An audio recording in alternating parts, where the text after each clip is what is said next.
Well, it's been a little while, hasn't it? Just a little while. Whew. Hello there, welcome to Stubo FM. It's been a while, both on here and on YouTube. Yeah. I mean, I can't really describe why, but what I will say is I feel like this is probably where I'm going to do more content from now on. I've just got more of an urge to record, or stream rather, than actually editing a proper video, which is what I tend to have done more of in the past. So this is a bit of an experiment today. Not the stream in a way, like the stream is going to be a normal stream for myself, but today is going to be very much we're going to do it and we're going to see where we go from here. Hopefully where we go from here is more fun content. That's at least the plan. But my name is Stu. We're going to be playing Football Manager as we always do, and we're going to be starting a new save. I do feel a little bit bad for the Liverpool save because I was enjoying it, but I did say a few times as well, although I was enjoying it, there were parts of it that I was getting a little bit bored of, and it was a bit of a ropey one because that was literally the first save that I did on FM26, and it was just a case of trial and error, and I feel like the trial and error lasted longer than it should have done before I got to a point where I felt more comfortable with the game, which I do now feel, you know, and I feel like it's overdue that we go with a team that we're actually emotionally invested in. You know, I don't really care about Liverpool. My Birmingham City save, I had a nice reason for starting it, but I don't really care about Birmingham City. I've recently recorded a Tottenham Hotspur rebuild, which will be going up on YouTube once I've had the desire to edit it, which I will be doing soon. And then this is probably just going to go on YouTube in its entirety. I might just edit out any breaks or anything like that. But that's a lot of me waffling. Welcome. We're going to be playing with Aston Villa, as mentioned. This is going to be in the standard version of the game, the standard mode. So all of the real-life transfers have happened. I have got a database added with the new transfers before the official one comes out. So we have got the likes of Douglas Luiz and Tammy Abraham. They are at the club. So we have got them to use. And we've also got Leon Bailey back from in his loan spell as well. And obviously we've lost Onyel Marland. So it is updated in that regard. So without any further ado, let's just get into the game. And let's just see what we can do. The aim for today is we're going to just try and get the season started. And then we'll go from there. So how's about we just get to it. There we go. So where do we begin? Well, that's a very good question. Obviously we are here. Gonna have to set some tactics up. We'll have a quick look at the squad in a minute as well. I do also want to do my own training. Now, full disclosure, the reason why it feels really silly that I've not pushed on my content is that I've actually got a brand new PC, or I got one at Christmas, and I've really not used it. This is the first, maybe the second stream I've done on it. I don't know. It must be the first one because I've had to set everything up on my computer. So I don't know. It might not be the first, but it's probably just been that long, to be fair. But we're going to just crack on into it and get things started. So let's have a quick overview of the squad and just see what we've actually got to work with and see whether we think we need any reinforcements. That could be a problem, though, if we do think we need any. In terms of the best players, I've already had a quick look already. Emi Martinez, I don't think that's going to be a surprise to many people. He's one best goalkeeper in the world for a reason. Is he still the best goalkeeper in the world? I don't know. I don't know whether he is, but he's definitely still a good goalkeeper and he'll do the job for us without any problems. We then got Pau Torres and Ezri Konsa as our best defenders. They will probably be the starting centre-back partnership for us, certainly for this season, and then we'll see where we go from there. They're not the youngest. We've got 28 and 27. They're both in their prime. We probably do need to look at some young central defenders to come in to be back up at some point soon. We've then got Ollie Watkins, who obviously has been very good for us. This season in real life, not been as good. Hopefully we can get a bit more out of him. 29 years old. If an offer came in for him, I've got to be honest with you, I'd think about it. It's not guaranteed that I'll let him go, but I'll think about it. Morgan Rogers, he's the jewel. He's not going anywhere. He's going to be superb. He's going to be really important for us. As is Boubacar Kamara in the central left midfield. They've got Yuri Tillemans, who's the older head, who has won a trophy, of course. Won the FA Cup with Leicester with the winning goal. So definitely got some experience there that we can hopefully rely on. Leon Bailey, again, as I mentioned, has come back from his loan spell. He has come back injured, and obviously he's out for 3 to 4 months. So we are not going to be able to use him just at the time being. Harvey Elliott we'll get back to. We've got Jadon Sancho, who's here on loan. Douglas Luiz is here on loan. Then we've got Tammy Abraham, who's going to be an important player for us up front. Offers something different to Ollie Watkins. Lindelof has come in as well. weird transfer, but it's ended up working out pretty well for us in real life. He's done a decent job. We've then got Anana, who's also going to be a very important player. He's going to be kind of another brick wall alongside Boubacar Kamara. Digne is probably getting towards the end of his time here. Baroneche is not here, so don't have to worry about him. Ross Barkley, sure, why not? Buendia in real life has started to cook a little bit more, so hopefully he can do the same thing. That's the hope. Gesand is on loan. I don't know if that's with an obligation to buy. Let's have a quick look at that. There's an optional future fee, so we might end up getting him back. This is a weird transfer that Villa made and then just let him go. I really don't understand it, but then I think that's to do with the financial side of things. Daniel Marlin, as I mentioned, he is obviously not with us anymore. He's out on loan, but I'm pretty sure it's an optional future fee. We may get him back, which will be very interesting to see because he was doing really well for us up until when he left. We've then got Bizos, who's 34 years old. We definitely need a better goalkeeper to come in as a backup. Matikash at 27 will do the job just fine. Tyrone Mings we need to replace.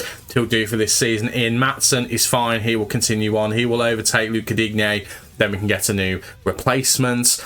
And then we've got John McGinn, obviously captain, but 30 years old. We need to be thinking about that. Somehow he's a winger. I still don't understand how that's happened. And the Marburgard, one of the youngsters, 21 years old, we will try and get him some game time. Can kind of play all over the shop as long as it's in the middle on the left-hand side.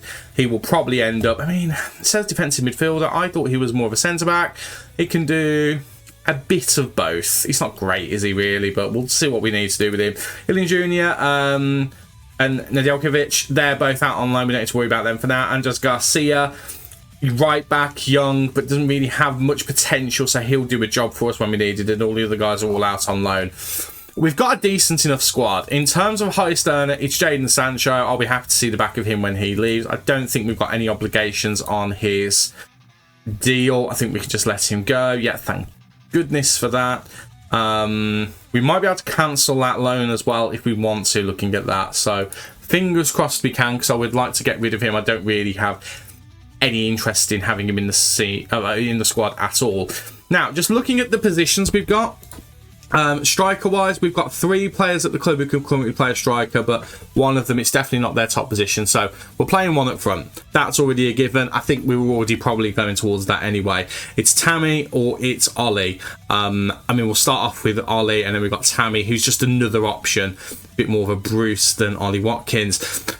Wing-wise, let's have a quick look at the wingers, actually, and let's just see what we have got to work with. So, Morgan Rogers, he'll either play in the wing or he'll play as an attacking midfielder. It depends what formation we want to use. Ollie will ignore. We've then got Bailey, who's injured, McGinn, Buendia, Sancho, Elliott. Do you know what? Wing-wise, we've actually not got that much to shout about, which is making me wonder, do we go with wingers or do we go narrow? But then Ollie Watkins, I could play him as a winger. He did start his early career, he was a winger. I mean, Buendia to me is a better job as an attacking midfielder. John McGinn is a better central midfielder. Leon Bailey is a better winger, but he can play in the middle if needed. Harvey Elliott is better as an attacking midfielder. Jadon Sancho is the only one who really gets left out there. But if you look at his playing kind of position map, he does have a bit of ability to play there, not loads, but he could do the job there. Remember when this guy was taking over the world? This is insane.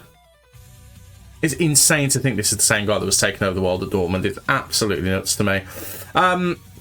So we've got that as a potential option. So I'm thinking maybe we do something a little bit nuts, and we don't go with wingers. I'm not 100% sold on that, to be honest with you. I might not go down that option. But I'm just thinking about it for the time being. Just thinking about it.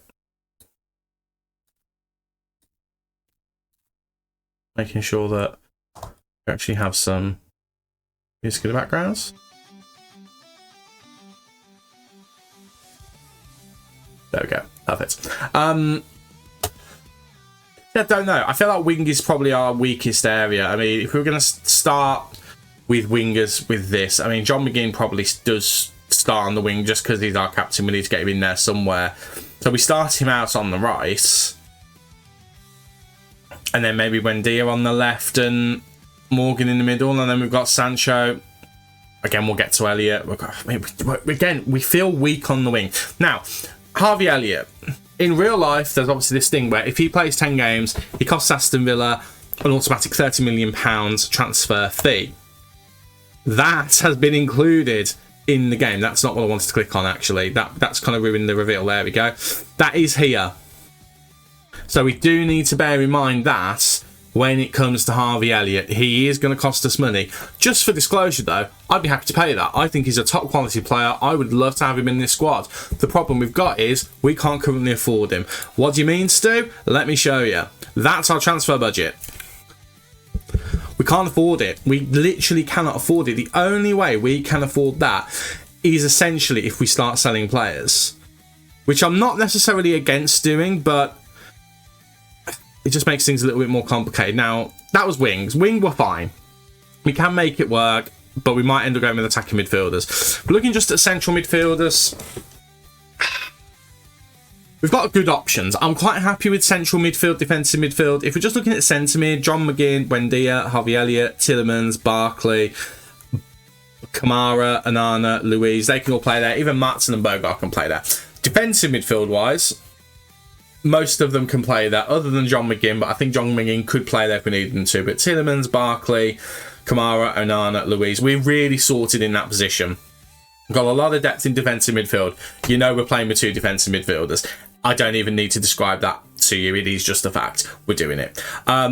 Centre-backs, if we have a quick look at centre-backs, we've got Bagard, Mings, Konsa, Torres, Lindelof. We're well covered there. Most of them were 3-star or more, which is great. If we're looking at left-backs, we've got Matson and Digne, but Bogard and Mings can play there as well. And right-back, we've got Cash and Garcia. Probably a weaker area of the team, but we can get by with it. It's not a problem. All is to say, we need to get a tactic sorted. Now, how are we going to play it? Are we going to do one of the recommended ones? Vertical tiki-taka, gegenpress, possession? I think it's going to be a gegenpress, isn't it? Do you know what? Let's clean slate it. It's going to end up being a gegenpress anyway, but I feel a bit better if it's a clean slate. Now, I love the madness of this tactic. That's insane. I love that so much. Now, it recommends 4-2-3-1, 4-3-3. They're the main ones. With the players that... I'm not going for that. That's utter madness. With the players that we've got, I actually almost feel a little bit like...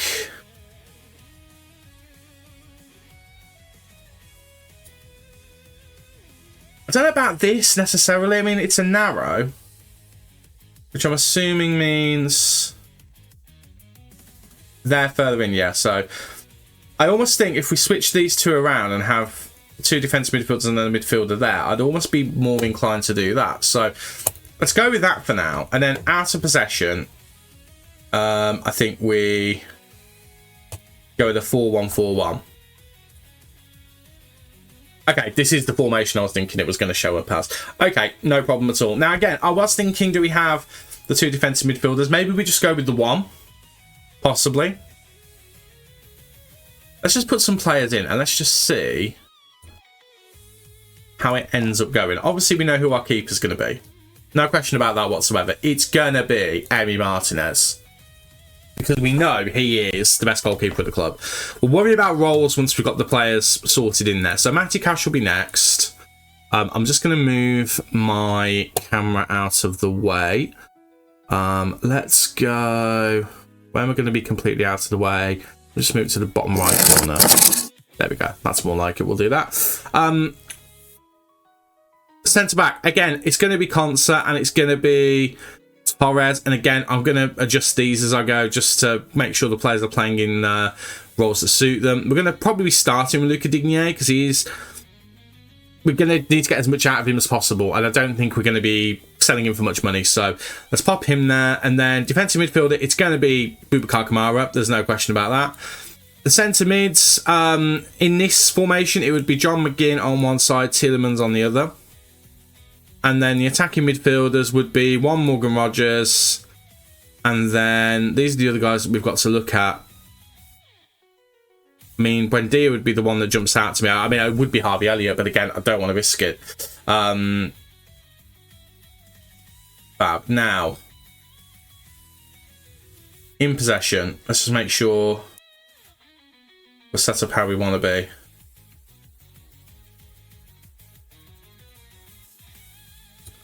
I'll just go on this side.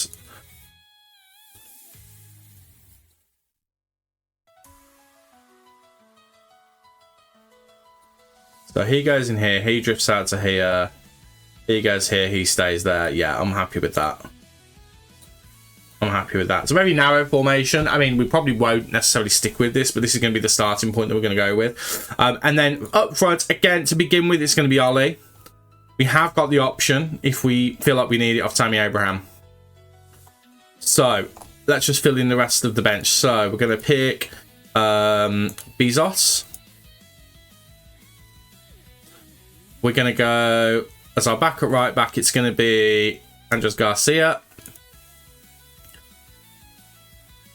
Centre back is going to be Lindelof. Centre back 2 is going to be Mings. And backup left back is going to be Ian Matson. Backup defensive midfielder is going to be Onana. Backup centre mid number 1 is going to be Ross Barkley. Backup centre mid number 2 is going to be Douglas Luiz. Actually, this really does work with the players that we've got. Then we're going to have, I mean, it has to be Harvey Elliott. And then we'll pop in Jadon Sancho. Again, he's not an ideal solution there, but he can do the job. And then we've got Tammy. And outside of those guys, we've got Leon Bailey, and we've also got, I forget his first name, Lamar, isn't it? Yeah, Lamar Bogarts. So we've got a full 2 squads without any real issues. So that's good. That's promising. In terms of areas that we need to improve, let's just make sure that we've got the roles correct. So we want these guys as ball players. Get that sorted. You're going to be a wing back. You're going to be a wing back. Probably keep Kamara as that. I mean, he could do a decent job as a halfback, potentially. So I'm debating, maybe we have him as a halfback to compensate for these guys going further forward. And that means that the midfielders can maybe do a little bit more crazy stuff. So what do we want Tielemans as? We want him as a playmaker. I'll probably keep him as a midfield playmaker. And John McGinn, what does he prefer to be? A channel midfielder. Do you know what? That sounds about right. Let's have him making runs. Channel midfielder. And then up front, Morgan Rogers is going to be an attacking midfielder. To be honest, Buendia probably will be that as well. Let's just see, what does he prefer to be? He actually prefers to be free roll. I'm okay with that. I'm okay with him being free roll. And then Watkins prefers to be a channel forward. Absolutely fine with that as well. And then Emi Martinez, what do you prefer to be? You prefer to be sweeper keeper out of position. Prefers to be a ball player. We'll go with that. I'm okay with that. Ball playing goalkeeper. And then out of possession, let's get these guys sorted. So I think the defence is going to be fine. Kamara is probably going to remain as just a defensive midfielder. He's going to step up to protect the back line while these guys fall back into position. And then these guys will sort themselves out. So these guys are obviously going to be what they are. I think we're going to have Buendia be a presser. And Yuri be a... Actually, he prefers to be a presser. The problem is, I want one of them to be a screener. And it's going to be Yuri, I think. Does this work? So he drops in, he goes out wide, he goes out wide, he remains where he is. Yeah, it does work. And then we're going to keep Ollie as a centre forward. We're not going to worry about that. But everyone else is fine. And then we're going to have Emi as a sweeper keeper. And I think I'm happy with that. We're going to make sure we're positive as well. We want to be on the front foot. We want to be trying to get the best out of other teams. But I think that's a decent starting point. We'll look at individual player roles as we go, obviously, but I think that's a really good starting point.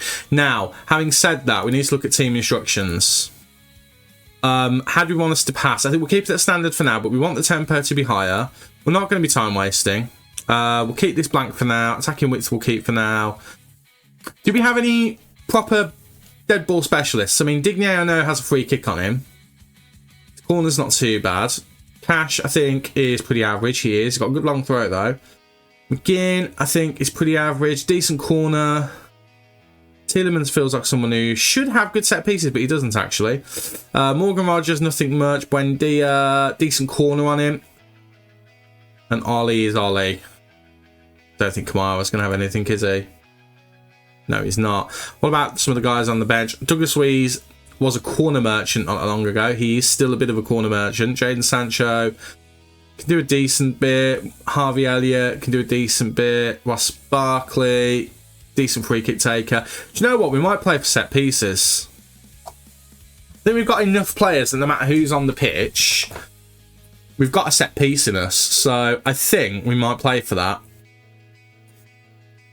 Creative freedom, I'll leave that for now. Build up strategy. We'll try and play through the press if we can.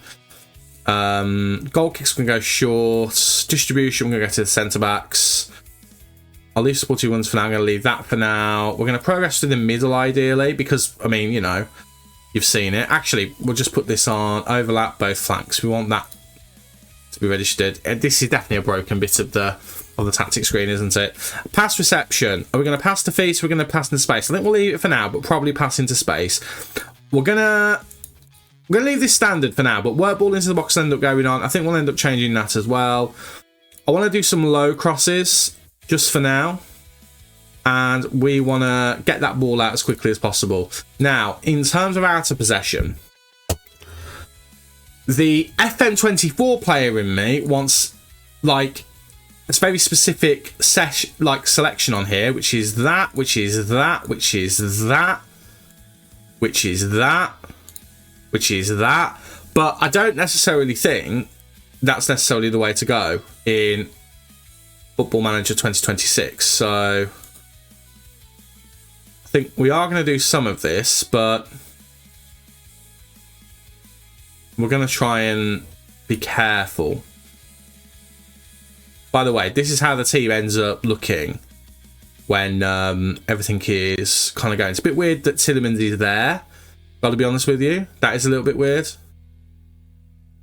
But it's interesting to see how Kamara ends up helping the team. And then when we get back to here, when we're attacking, McGinn's already gone. So I'm not necessarily a fan of McGinn just running like that out of the way, but it is what it is. And out of possession, this is how we look. Pretty compact, actually, which is pretty good. Like I say, Kamara shifts a little bit, so Tielemans is there to try and help out, and then Brandy's got the room to try and press there. That's definitely one option. I'm not saying that's what we're going to go with, but that is an option. I'm just going to copy what we've done. Because the other thing I was thinking was if we did, like, two defensive midfielders. So let's say we have a box-to-box, well, a deep line playmaker rather than box-to-box. I've got McGinn, who's a channel midfielder, who's just going to run and do what he wants. And then we change this to probably that.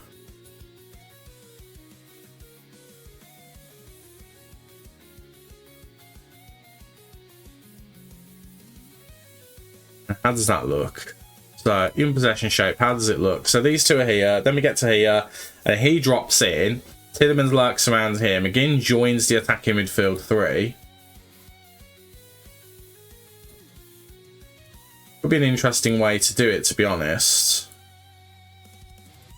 It's interesting that Kamara doesn't stay as the central defensive midfielder with that one. Ends up being one of the two that stay back and one of the centre backs go up. But Torres, I think, has got the ability to do that. In particular, I think Mings rather, has got the ability to do that. I just don't know how that necessarily works, though. I think this would be better if these guys were out wide, to be honest. So we might not end up going with that one. It's not that it won't work, though. I think it would work, but I don't know about McGinn in that position as a channel midfielder. I think he'd have to be something else. He'd probably end up just having to be a bog-standard central midfielder. I think this is where McGinn in that role would kind of let us down. But then he could also go into attacking midfields. And we've got a room for another central midfielder. Like, we've got room for maybe a Barkley or an Onana. But I think, actually, out of the two, I reckon that's probably our better one to go for just at the moment. I reckon.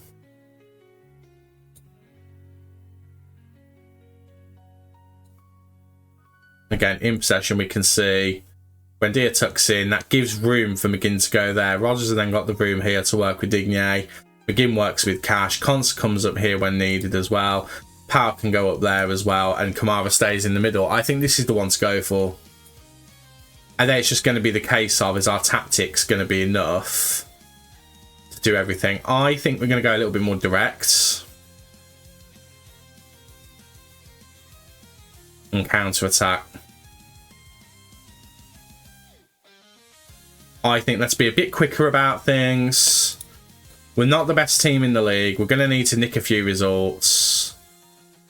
I'm going to have that unbalanced. And the reason I have that unbalanced is because I think sometimes we'll need to bypass the press. But I'm quite happy for us to do that. As a dribbling team, how are we? Are we good dribblers of the ball? I know he will obviously be good. Ollie's a decent dribbler. Not as quite as good as I thought he would be. Emmy, I think, is decent. Yeah, he is. Yuri, maybe not as much, but he's not going to be one to run with the ball as often. John McGinn will carry the ball more than he will. Digne is going to be a decent dribbler. He's not too bad. And same with Matty Cash as well. So I think we leave dribbling on normal, but we have certain players set to dribble more. So, for example, we want you to dribble more. And we want you to stay out wide. But enough going on in the middle. And I'll keep you as that. Then Matty Cash. Sorry, Luca Digne rather. That was Matty Cash we were looking at before. We'll have you do the same thing. We don't want you drifting in. We want you staying out wide where you can really help us out. I don't think we need to do anything to these instructions for them just at the moment. We'll leave that as it is. These guys can stay fine. Martinez, I don't think we need to do anything instruction-wise to him. We don't want him to dribble. We just want him to, when he gets the ball, just get rid, ideally. And we'll keep all of those fine, that's fine. Boubacar Kamara is not going to be a pressing guy because he's going to be dropping back, obviously. So I'm going to keep his pressing at standard, but I do want him to be a hard tackler because his tackling is good. So we want to make sure that we're using that. He's not going to dribble much. His dribbling's 12. We don't really want to encourage that. I don't want to take many risks with his passing. Although his passing is good, let's have him not take too many risks because we want him to basically give it to the creative guys. We want him to give it to Tielemans and John McGinn. So Tielemans is going to remain where he is. Dribbling's 13. I'm not too worried about him doing anything. We'll leave his passing as it is. I'm quite happy for him to have a pot shot every now and then because he's got a decent long shot on him from what I can recall. Long shooting's 14. Yeah, it's going to be worth it. We're worth keeping him on there. Do we want him making forward runs necessarily? No, I think we'll leave it as standard again. I don't think we need to worry about that too much. And then McGinn, we are going to adjust him a little bit. We do want him taking the ball and carrying it. We do want him making forward runs. We do want him dribbling out wide just to help with a bit of width. I don't necessarily want him crossing as such, but I'm quite happy for him to kind of do what he wants with that. And then we've got Buendia in a free roll. We're dribbling more anyway. He's going to be making more runs anyway. And this triangle at the top is where we're going to be hoping for all the goals to come from. I want him to run wide with the ball. Just to make a bit of room. In fact, no, I don't, because McGinn's doing that job. We don't need him to do that. McGinn's doing that job. He can stay more in the middle. McGinn's going to make the room for him to run into in an ideal world. But I tell you what we'll have him holding up the ball because he is a bit of a playmaker. Bit of a playmaker in disguise. But we are also going to have him pressing as well, which he's already set to do, which is good. Which is good. Actually, I want to make sure the Big John is set to press. We want that. And I want Yuri to be pressing as well. I don't think he's necessarily... I can't press because I'm a midfield playmaker. Do you know what? That's fine. I don't mind that too much. That's absolutely fine. Morgan Rogers will need to press. Whether he likes it or not, unfortunately. Right. Let's have a look.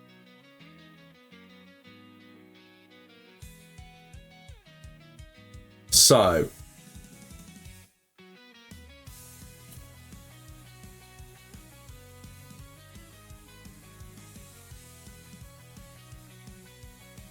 have him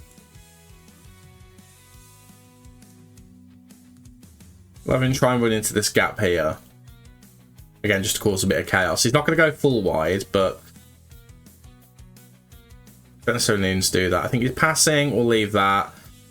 We definitely want him dribbling more, and we want him making forward runs. He's going to be someone who is going to be really important to us, so let's have him do that. And then I think we're all right. I mean, Ollie Watkins will just have a quick tweak of. We want him to be pressing, and we want his passing is okay. We'll have him be a short passer. We don't need him to be doing anything crazy. We want him to make forward runs.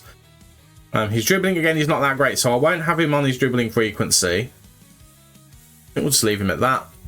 I think we're good to go. I'm quite happy with that as a beginning point. However, if we think that's not working, we will do a 4-2-3-1.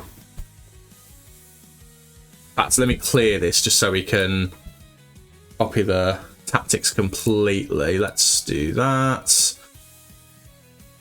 And then move you two out wide. Move you across to there, you to there, you to there. Shift you guys around. And we just need to find the best place for Buendia. I mean, Buendia might be better in the middle, to be fair. Rogers might be a better winger, to be honest. We'll have him as an inside winger. Buendia, we'll pop him on the free roll. And McGinn. First to be a winger, doesn't he? But we'll do him as an inside winger because I want him to get inside. He's on the left foot as well, so I feel like inside winger is going to be beneficial for him. So these two are cutting in to help out. Tielemans is going to be a deep line playmaker. Grand. And then we want... Kamara's going to have obviously dropped into here, so he's going to pump up. Tielemans can come here as the screener, and Buendia is going to drop back. And then these two are just going to go back. I feel like that is probably the best way to go, I would say. I've nothing to base that on, but I think that might be the best way to go if we end up going to that formation. And we've still got personnel to do that. Obviously, we've got Anana and Douglas Luiz. Barkley can go in the middle. We've got Elliott and Sancho as wingers. So that works. We've got two good formations there that we can kind of switch between if we feel like shape needs to be better. I just want to have a look at Tammy. What can Tammy do? He's not a good channel forward. So that's the only thing we need to bear in mind with Tammy. He's not a channel forward. We need to play to his strengths. So if we're going to be doing this with Tammy, I'm going to say we do it with this formation. We're just going to change this to be a centre forward. And McGinn can be a winger in this instance. Yeah. I'm happy with that. I'm happy with that.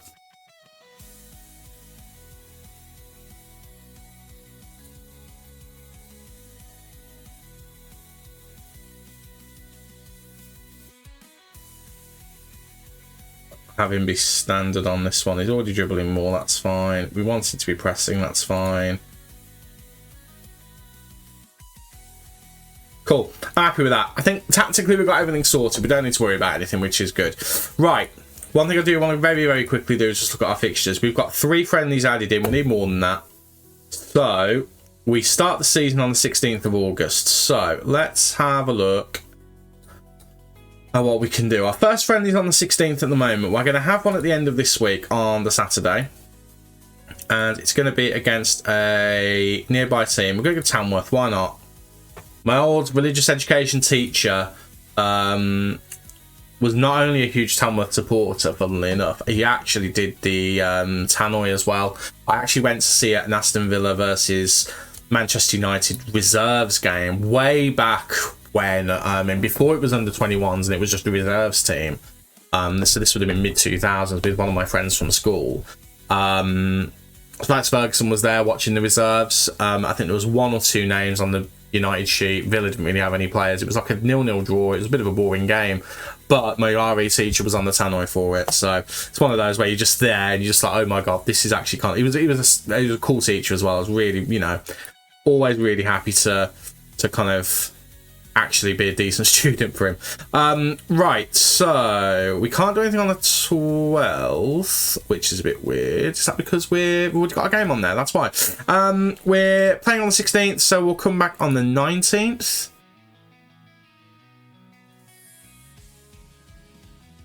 Sorry, I had a random pause then. I thought music would come out on computer. It's not, it's coming out of my headphones.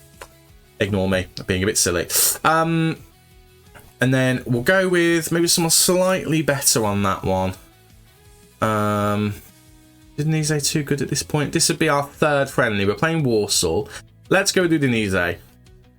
Why not? So, game on this day, game on this day, game on this day. We've then got Albion Rovers on the 26th. So let's put in a game. I'm going to put a game in on the Thursday for Albion Rovers, and let's go with someone a bit better. We'll go with. I want to go with someone too good. I want to go with someone who is potentially beatable. I mean, Osasuna, I'd like to think we should be able to beat them. Let's pop them in. I do like a number of friendlies. So 1, 2, 3, 4, 5. Okay, we don't play Newcastle until the 16th, so we've got plenty of time to get these games in. Again, we'll go for a decent team with this one. Similar reputation. It's a massive spread, the reputation that we have. That some of the teams are just big teams, and then some are, like, for example, Dortmund and Leverkusen. Then we've got Auxerre. Auxerre are just, there's a big difference between those teams. I'm thinking Frankfurt. Let's do Frankfurt. Then we've got Salernitana. And then we've still got the entire week before the season kicks off. Now, I don't know where the Carabao Cup's going to get into there, but I'm going to assume it's not. So we're just going to put in a couple of final batter teams games in here. So we're going to go for Kozel, nearby where I grew up, and then final one will be the 9th, and we're going to go for Sutton Coldfield. I think might be the one. I mean, this is literally a list of places that I grew up. Some of them I grew up near, not all of them. Sutton Coldfield is definitely one that I've been to a fair bit, so we'll go for that. That'll do. Right, let's actually get through some of these emails then and make some progress. The aim, I'll be honest with you, was to get to the start of the season today. That is still the plan. We will at the very least play a friendly just so we see the team in action. Pardon me. Bit of a cough there. There we go. I forgot that I had the button that I can mute. So yes, we will see how we go, but we will definitely play at least one game just to see how the game, how the players are looking.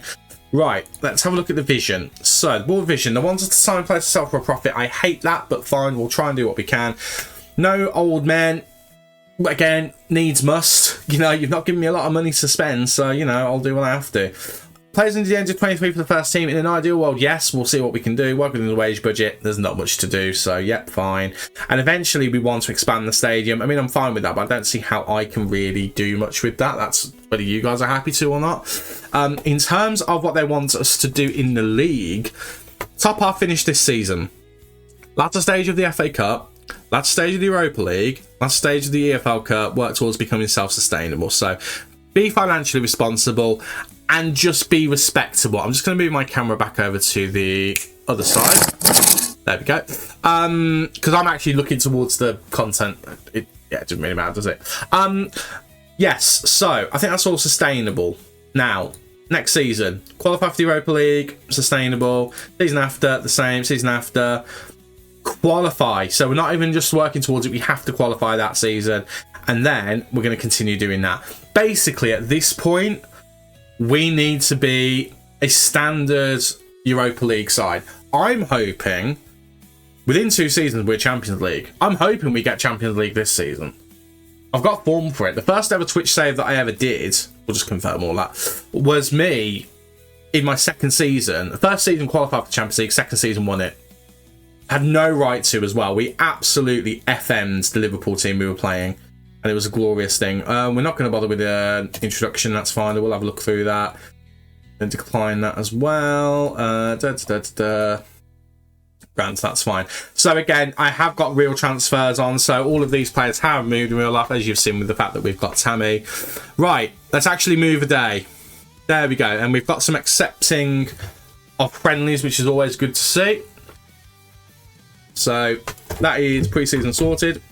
Now I do need to get training sorted for pre-season. Let's do that before we do anything. Again, I do like to do my own training. Annoyingly, I can't just do that. Set it all up, which is really, really annoying. Where's the game on the 12th?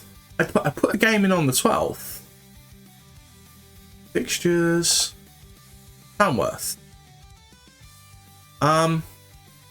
Game. I've got a game that day. Why are you not showing me I've got a game that day? Okay, well, we'll carry on assuming that we do. Let's go to physical, endurance, and we'll do quickness as well. And then we'll do a tactical on this one. Here we go. And then we'll do another physical. We'll do resistance and quickness.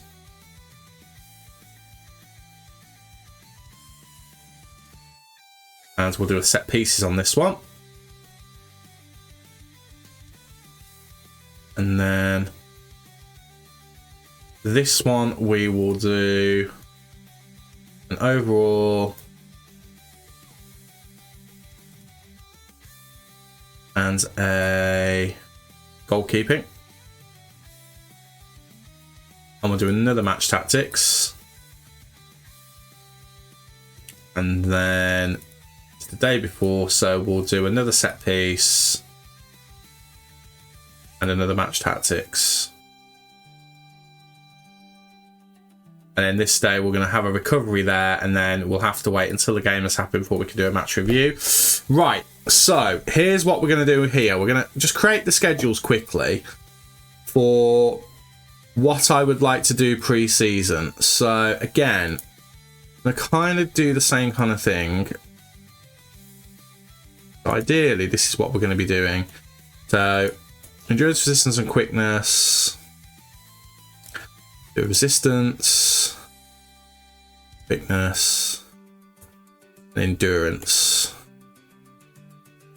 Each of them have 2 sessions. Then we're going to have a match tactics, a set pieces, and a going to do a shot stopping. And then this day we're going to do a overall and match tactics.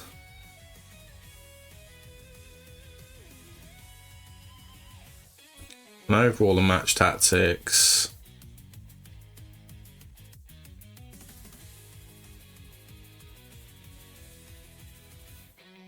But no, that one's not going to be an overall and match tactics. That's going to be another set piece and match tactics. And then we've got the game, and then we'll have a recovery. Let's put this as match day. Perfect. And this will be a match review. So I'm doing this off of memory. Again, I do my own training, and it's really difficult to remember what I actually do for my own training, to be honest. It is quite tough to think of what it would be. But I'm pretty sure it's along those lines in terms of what I normally do. I'll see if I can find it somewhere. But this is a schedule along the lines of what I've done. In fact, no, the overall isn't an overall. It's normally physical. So we'll do that. In fact, do you know what? This is going to be a busier day, actually. We're going to do an outfields. And then we're going to do a match tactics. So 3 really intensive days, 1 slightly less intensive day, 1 chill day, then a match day. Cool. So we're going to create a schedule, and that is pre-season 1G. Done. And then I'm going to export that. Whack it on the clouds.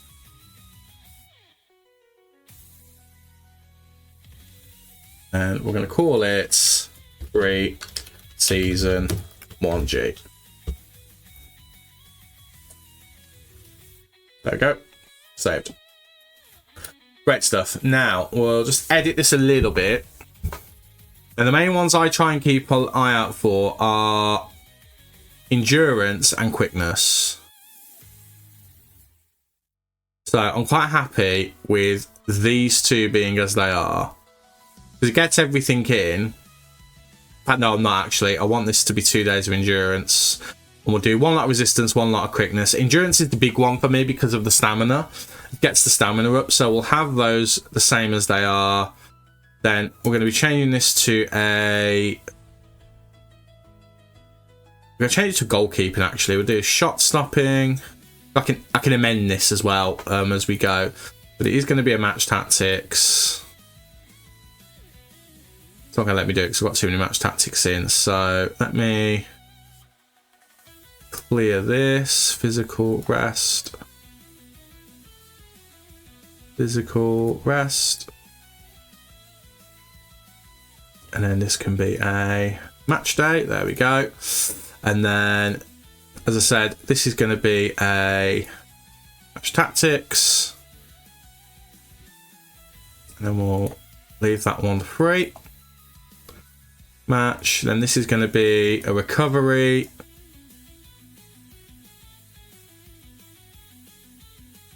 And I'm going to have it be a match tactics rather than the match review. Then we got another match. Then we got a recovery. And then I'm going to go for a... In fact, I'm going to leave it at that, actually. I won't put a second recovery in there just yet. But I am going to put an extracurricular team bonding on there. And that is going to be pre-season 2G. But more than 1 game, that's what it's going to be. Again, we're going to do that to the clouds.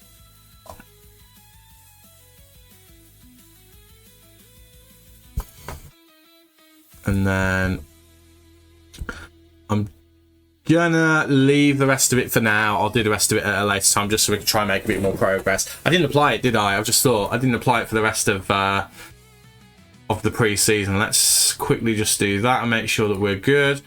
Cool. So custom schedule, pre-season 2G. I mean, all of these are going to be pre-season 2G. This one's a bit funky because the Warsaw game was already there. So endurance, quickness are in there, which is good. Shot stopping's in there, which is good. We'll change this to a recovery and a match tactics.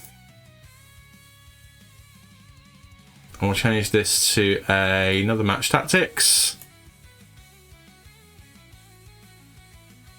And then we've all got a set piece routine in there, which is really, really good.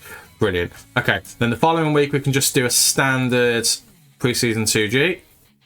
Fab. That is exactly what we want to be in there. Although we are travelling on that day, so we are losing out on... what is it we're losing out on there? It's going to be set piece routines, isn't it? It's not the end of the world at this point. I'm just doing it just because it's good to get it in there. And then we've got another pre-season 2G we can throw in there, which we get the whole lot in there, other than the travel for the Salernitana game, which is not the end of the world.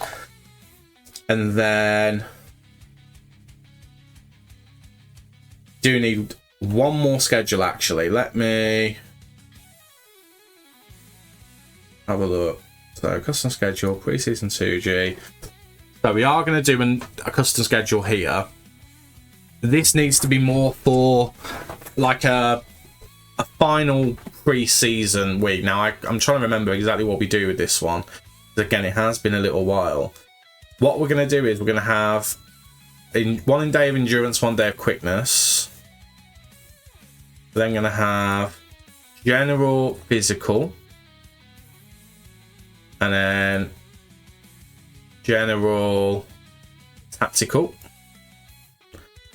We've got a goalkeeping, shot stopping, and set piece routine. And then before this one, I'm going to be working on these as the season goes on. I'm just trying to think. It'll be a match tactics. We'll do 2 lots of match tactics. Then the match, recovery match tactics, and then we'll do that. No, I've just remembered what it is. I couldn't remember what it was. I've just remembered what it is. So, we are going to do some tactical defensive and attacking shadow play. I put it in the wrong place. I've just realised as well. So, defensive shadow play there. Attacking shadow play here. And then this will be set piece routines.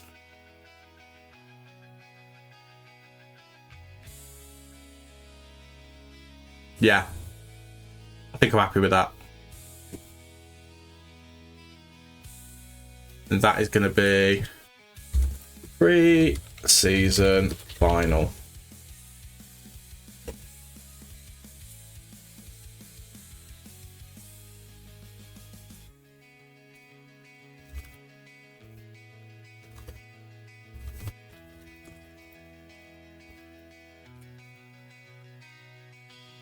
Save that.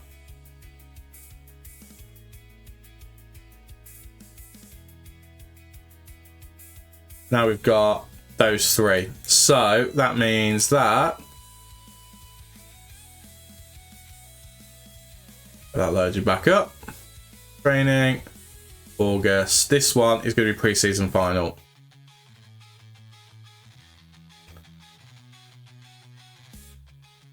There we go. And then that'll be the first one of the season, which we'll get to if we need to. If we get to that point today, we'll do that. Now, in terms of recruitment, do we think we need anyone? Probably. Wingers. Some top quality wingers, because I would prefer to play with wingers, I think. But I don't think we're going to have the luxury to do that. So I'm quite content with leaving things as they are. What I probably... Oh, in fact, what I do need to do before I do anything is... That's the wrong thing, actually. Let's go to club. Responsibilities. Let's go through our responsibilities. So, let's worry about that. Staff responsibilities. See if we're doing that. Handle team selection is fine. We don't have to worry about that. Director of football, yep, sure. Technical director, yeah, we need to worry about these things. The coaching staff. Do we really care about that? Probably. We probably do, don't we?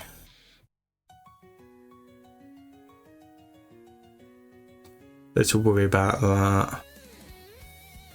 I don't care about who the under 20 odd manager is. Right, renewing contracts. I'm going to delegate these. I don't really care about the contracts. They can be renewed by other people. Not important to me. Right, we'll confirm that. Scouting responsibility. Obviously, we want to be involved in this. Providing scout feedback. It should be the chief scout, that's no problem. Scouting meetings, fine. Getting opposition reports. I mean, that really should be like one of the analysts, shouldn't it? But oh well, never mind. Head performance analyst, yeah, fine. Finding opposition analysis reports, okay, head performance analyst is going to do that, which is great. So when we scout a player, we add them to the shortlist for 3 months.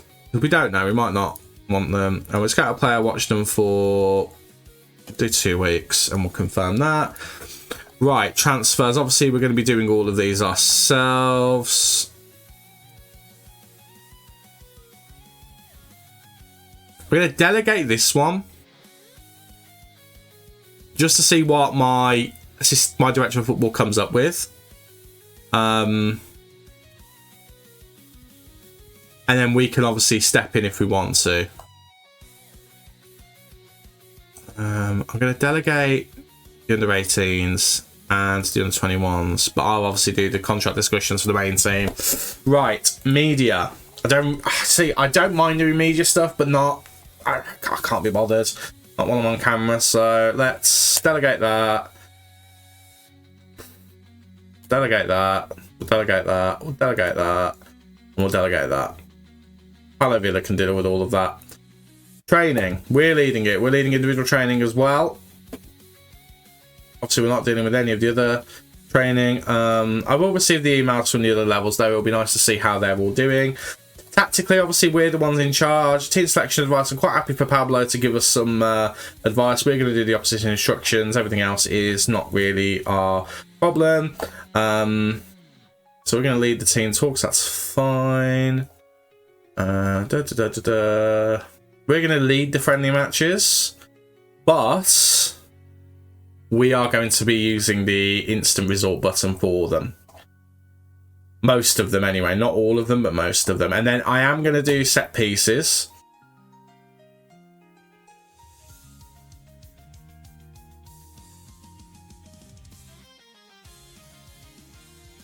Then we'll leave that as it is. Brilliant. That's all done. That's fine. So, speaking of set pieces, let's have a cheeky look at what we've got to work with. Now, I think near post is always a good one to go for, so we're going to go with that. I want it to be an in-swinger, that's fine. And it wants to be balanced. And then marking. Marking is a difficult one. I never even know where to go with that.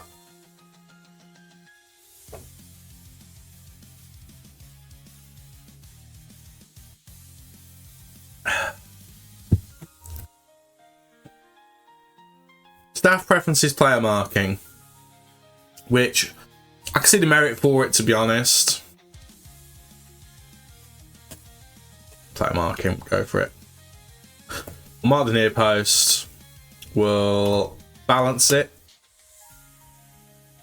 And we'll go with that. Right, so, how are we looking?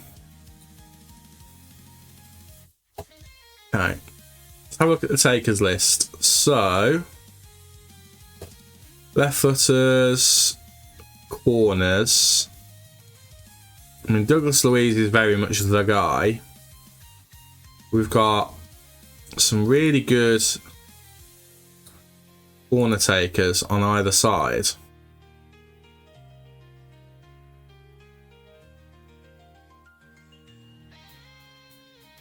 I'm quite happy with that as a taker list. And we're aiming for the near post, obviously. That's fine. So, definitely want someone over here. We have two that are definitely going to stay back. We're going to have one who's going to mark the keeper. Aerial threats. Oh my god, I literally had a cold about a month ago and this cough just will not go away. We're going to be having two people definitely attacking the near post. That's no problem. I want someone attacking the far post. And then I want someone lurking at the far post as well, just running knockdowns. And then you're going to do that. I'm going to have one of you come back to here. And you're going to attack the ball from the edge of the area. And you are going to lurk outside in the middle. No, you're going to be near side. I'm going to do that. I'm quite content with that as a setup, I think. That's what we're going to go with. That is what we're going to go with. Okay, cool. I'm actually also going to be a bit fancy. And we're going to mix things up a little bit. So, I'm also going to have one where this one is going to come over here. If it will. There we go, thank you. And it's going to come short, but we're going to keep it as it is. Other than that, everything else is going to be pretty much the same.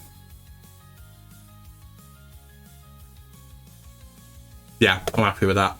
And then we're gonna duplicate the current routine and go again, but this one's going to become short.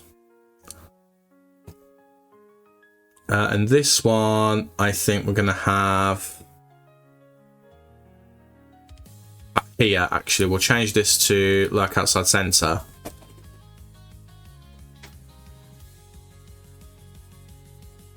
Yeah, I'm happy with that as a set up for my corners. Defensively, I'm not very good at kind of this, if I'm honest.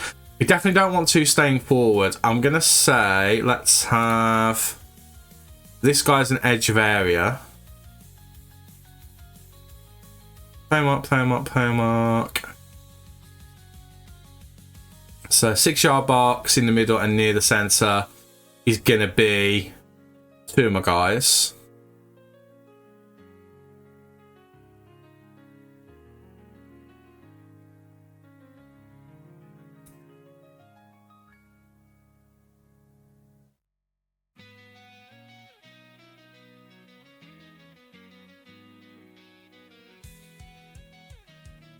I'll have you go there.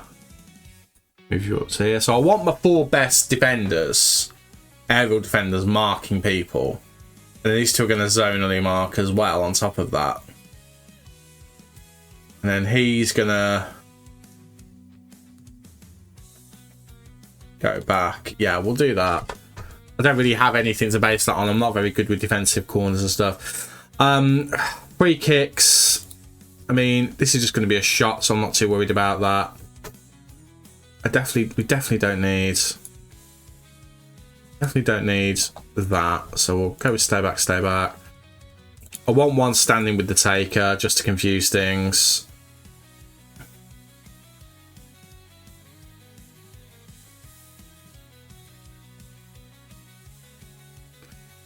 Then go to wide. Again, change this a little bit.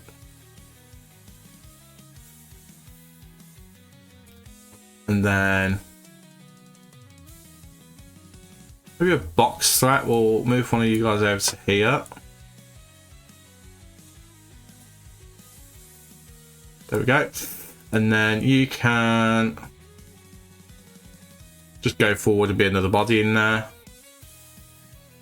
And we'll have you in the middle. We'll have you stand with taker. Got the option here.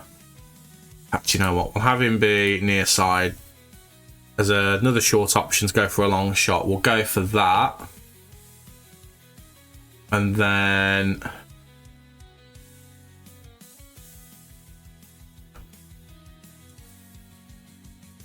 deep free kick. Let's have a quick look at that. What we thinking for deep free kick? Similar to what we just did, I think. We'll end up going for. So we'll add you into here. This will still be a stay back.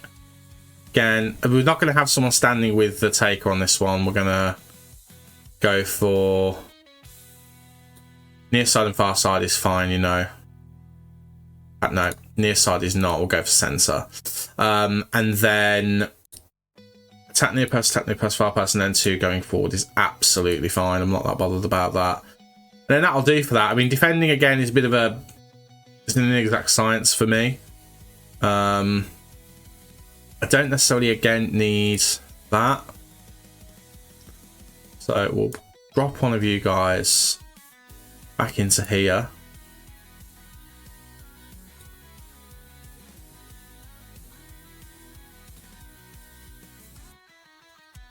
I want these guys. And these guys can be go back. Don't know whether that's a good thing, but I feel like it's the right thing to do. And then we'll have you as far side. So get the ball, just clear it out to over here.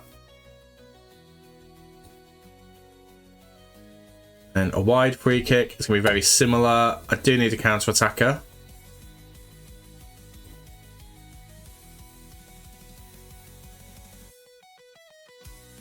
You go back. Have you be... Oh my word. So fiddly. Edge of the area. And no, you're going to be stay forward.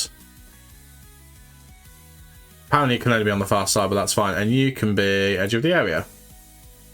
1, 2, 3, 4, 5. Ah, that's because these guys are these. Okay. You can be go back. And you can just be... Okay, I can only have one form wall apparently. Okay, well that's fine. We go back. And you can be... near side. Cool. Okay, that's fine. And then throw-ins. I mean, I'm not that bothered about how this works. Again, I don't necessarily think I need that, so we'll do that with that, and then middle third. Doesn't really matter at this point. So we'll retain possession on that. Defensive third, defending. Sorry, attacking rather. We'll retain possession. And then the attacking third. He's got a decent long throw. He has got a half decent long throw. Do we give a long throw a go? I've never been a long throw kind of guy. Do we go for that maybe?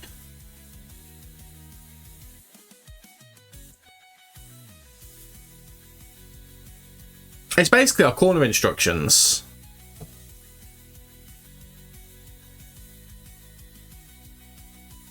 In fact, it's replicated our phone instruction. Do you know what? I'm happy with that. Actually, am I happy with that? So, throw-ins attacking third. There we go. That's a bit better. For a moment, it replicated my corner instructions, which is quite interesting. Right, so let's have... You stay, you can come over here. You can go to that.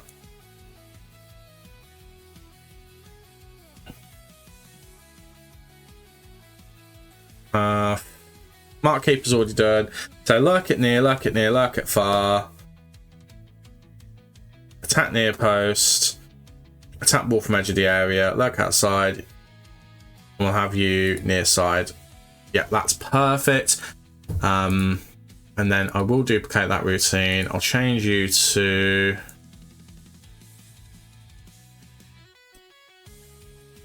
come over here, and you can come short.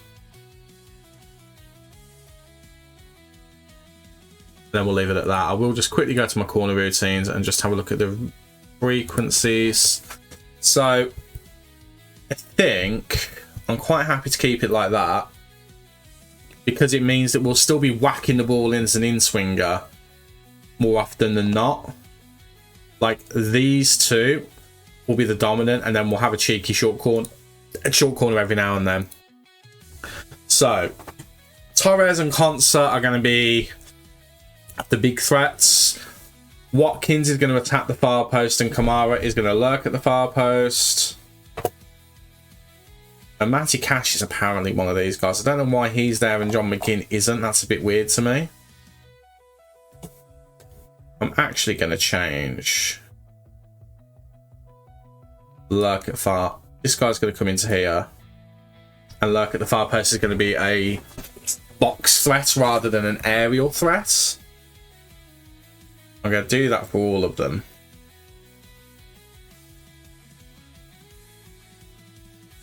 So again, let's just have a quick look. So Matikash again being a box set's a bit weird to me. I don't really understand it, but I'll go with it. I'm quite happy with that. I think we'll go with that for now. And then let's just have a quick look at our penalty takers and get that sorted while we're here.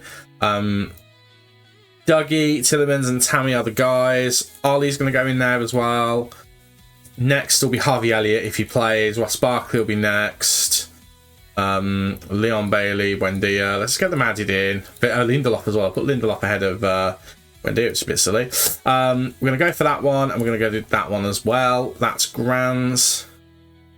And then... just then, I want to do one more thing before we carry on. It's a bit that I can never exactly remember. There, it's in here, captains. So, Beginner Martinez are captain and vice captain. Tyrone Mings is going to be first choice stand-in. Then it's going to be Yuri. Then it's going to be Douglas, even though he's on loan. Then it's going to be Tammy. I'm not putting Ross bad. You know what? We'll do Boss Barkley on 5th. But he's not been here long enough for me to give him that. I'm sorry, he's just not. Torres will do 6th. Yes, I'm putting loads of captains on here. Sue me. Then we'll put Wendia. And then we'll put Consa. There we go. Happy with that. Brilliant. Now we carry on. I don't know whether there's any point looking at transfers, to be honest with you.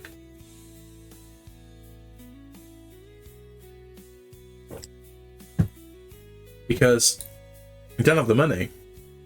I don't necessarily know if we can afford to lose anyone.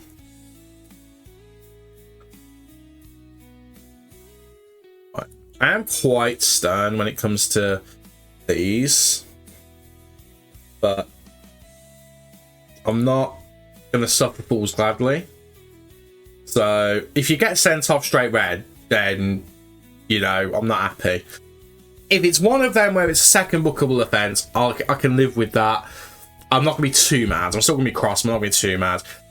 Multiple booking ban. I'll give you 2 times where I'll let you get away with it. And then you'll start to be kind of...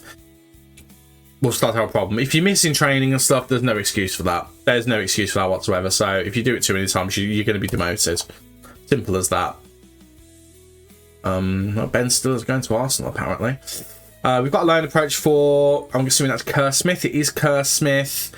Got a decent amount of potential. It is Livingston, who are in Scotland, in the Scottish Premiership. No one's taking him on loan. I mean, he's not going to be threatening the first team. So, sure. I think we let that happen. Right. Decline the dynamics introduction. We don't need that. We're going to be meeting the players now. Right, I've already done set pieces, so I don't need to do that. Right, let's introduce ourselves to the boys. Thank you, John. Much appreciate it. Say that one. Say that one.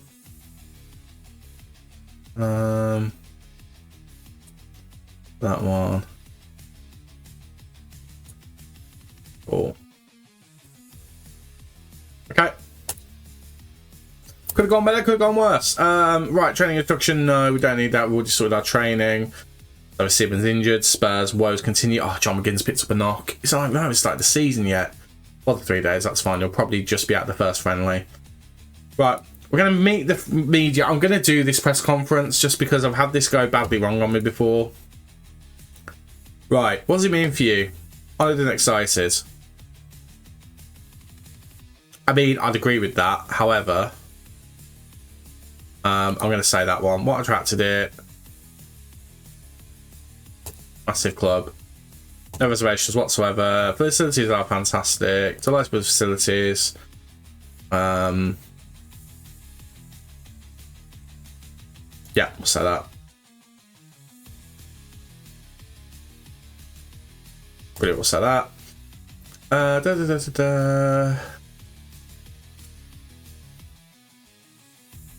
We'll go with that one. And dedicated fan base. Places club, heading long term. Wants to be the very best can possibly be. What approach brings training? Go with that one.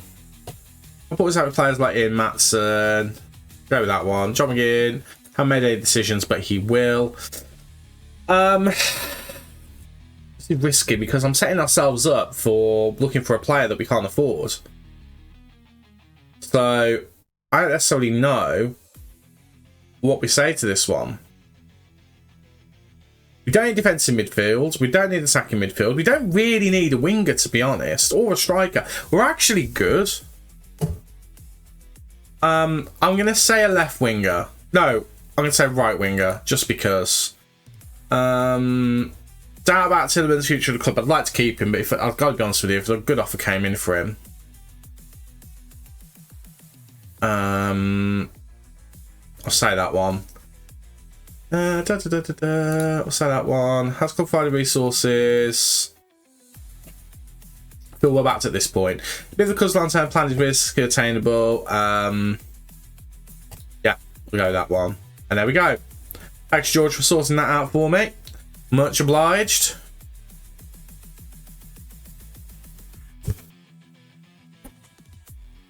Again, I'm not anticipating we're going to make some transfers in this window. I think we've got a good enough squad to deal with what we've got. Let me check that. Yamama Square.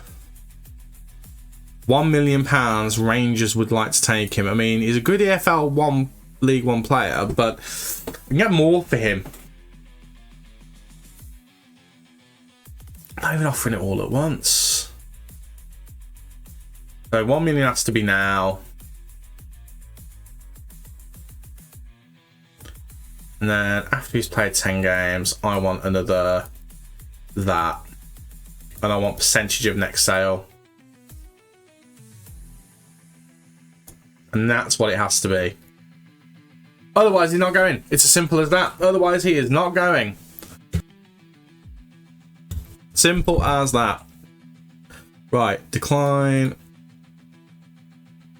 Al Ali have made. Oh, okay. Okay. Okay. We're starting early with the difficult decisions. Yuri Tillemans, who's got a value of up to 60 million, has had an offer come in for him from Al Ali. Non-negotiable. It's only £33.5 million up front. And it relies on him playing 50 games for another 12.25 million.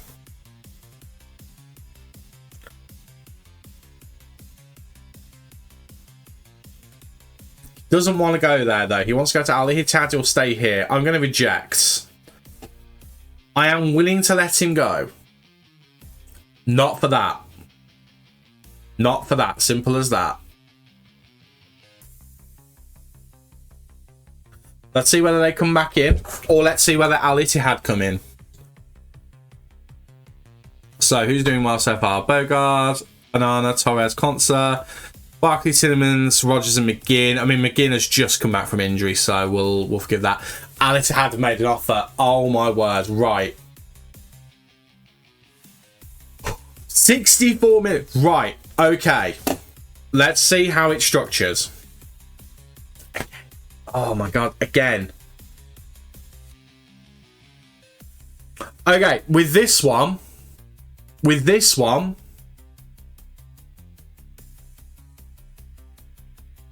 it's annoying that it's non-negotiable.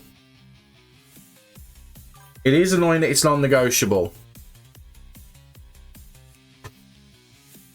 Reese43, hello there, how are you? Thank you for joining the stream. Very, very happy to have you here. They've been called babes before on the internet, but there we go. That's how it is.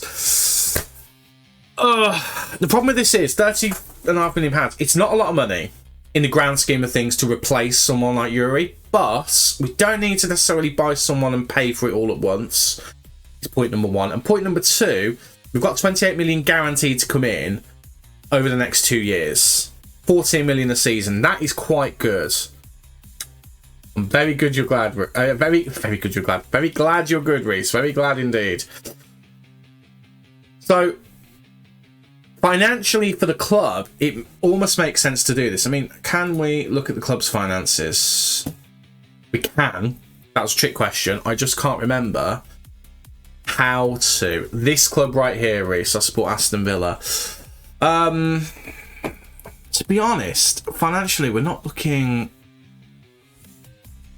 I've never looked at this screen in my life on FM26. So, we're expected to be minus that. Turnover and expenditure. So, this would help this a little bit, not massively. You support Man United. Oh, mate. I mean, it's going better for you at the moment, at the very least. So, you know. I think looking up. Let's go with that. Everything's looking up. Stop now. Thank you. Thank you. It was getting a little bit weird. I'm not going to lie, but I appreciate it nonetheless. Yeah, I think it's looking up for you guys. So that's something at the very least. I'm just trying to debate whether I want to sell Yuri Tillemans or not. So you caught me in a bit of a quandary at the moment. How much is Yuri on a week? Because if we can get someone in who's worth...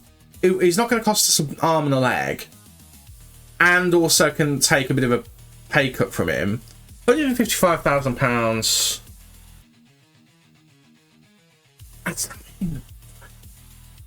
Have we recruited any? Have we scouted anyone yet? We have. Right, we scouted Casemiro. Ah! Why? Why have we done that? Literally one of our things is don't sign players over 28. +5. Why? Mateta, definitely don't need him. Polinia, not the right midfielder. Buckingham, we don't need. Adam Wharton, we do. We're not getting him. We're not getting him. Like, we're just not. Damsgaard, wrong position. We need a defensive-minded midfielder who can play. We changed the formation, who can go back. Fornals isn't good. I mean, definitely the scouts have not really done a great job.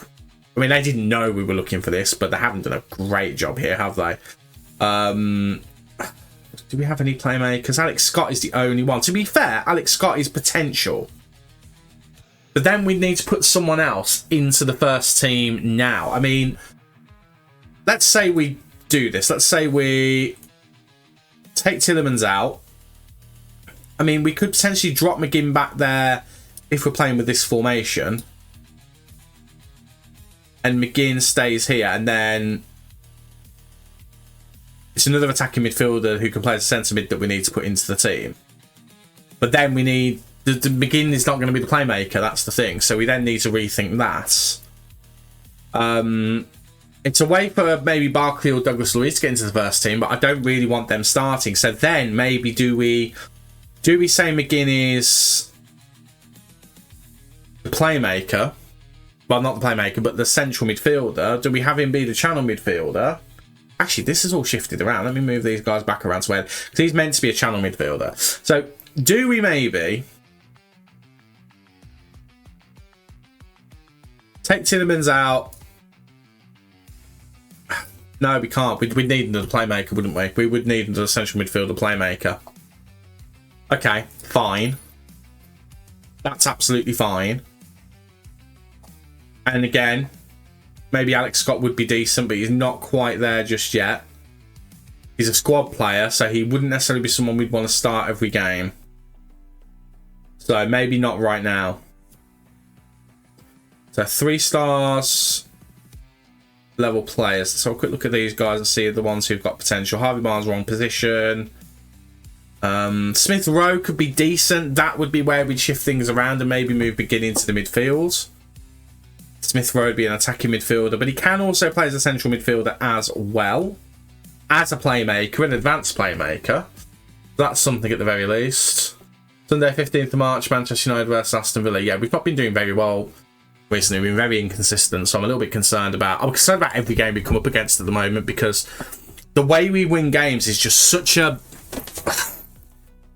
It's rare to say that I'm really happy with how we play, but we get results. But it can go wrong. That's the thing. I'm thinking about Smith Rowe, you know. I am actually thinking about him. The problem is, are we scouting him a bit too highly? He is a quality player, though. He is a quality player. So, I don't know. Harry Cunningham has ended. I mean, it's maybe, but also you never know. I mean, he's any manager can have a wobble. It might just be that he's having a wobble. I mean, he could recover it. You never know. I mean, let's be honest. We all know that United are going to get another manager. We all know that's going to happen, no matter whether he's doing well or not, because they just won't have the... I think after they did it with Ole Gunnar Solskjaer, and granted that was slightly different, he was at another club at the time, I think they're burned about going for ex-players permanently. But I think they should give him a chance, because he has had a decent start. Yes, it's had a bit of a wobble, but, you know, give it the opportunity, because the big managers are not working. So try something different, and maybe he's the one. I don't know. I don't know whether this is a worthwhile transfer. I mean, in terms of his dribbling, he's good. He's a good finisher, good first touch. Flair's good, his off the ball's good, vision's good, teamwork's pretty decent as well. He's not got a great work rate, but if we played him further forward, it's not the end of the world. The wins we have had have not been convincing. Welcome to my world. Set pieces are not particularly great, but neither are Tielemans. I feel like we'd be keeping him as an attacking midfielder. So, hypothetically speaking, were we to have Emil Smith-Rowe,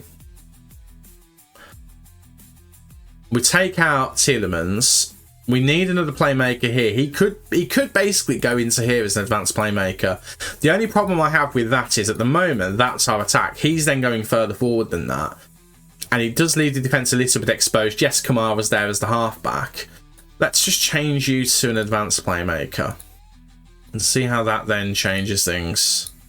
It gets crowded around here then. That's my only concern about that. So I'm thinking maybe we don't do that.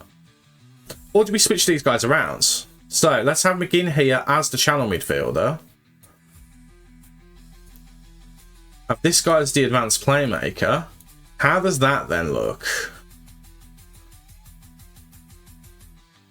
See, now Rodgers has moved out the way of McGinn as the channel midfielder. So actually, okay, fine. Fine. So instead of that,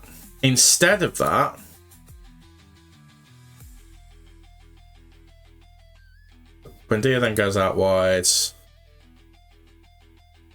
Means I can swap you two rounds. Yeah, that works. That's fine. So, change you to a central midfielder. Wide central midfielder.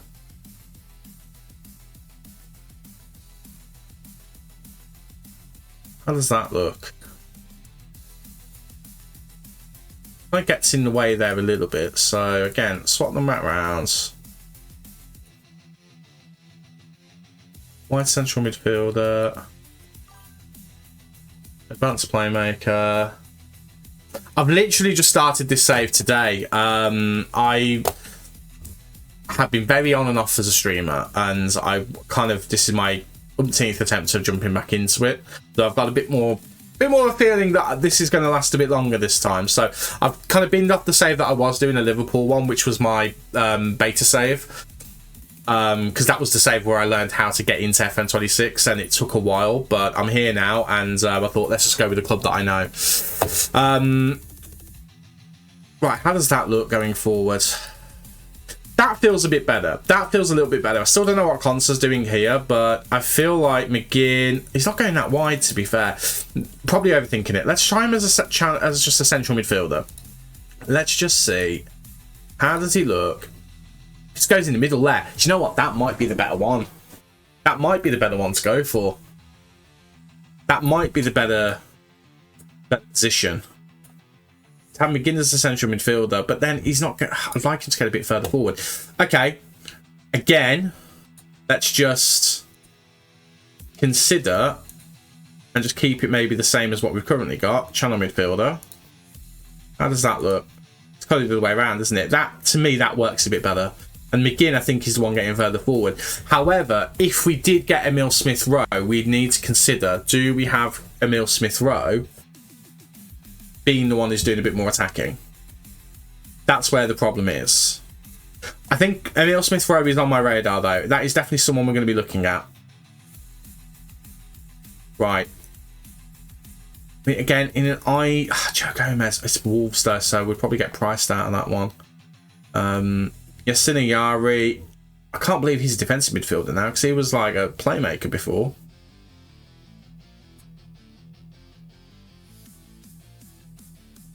I'm surprised he's no longer a playmaker. That's a bit weird.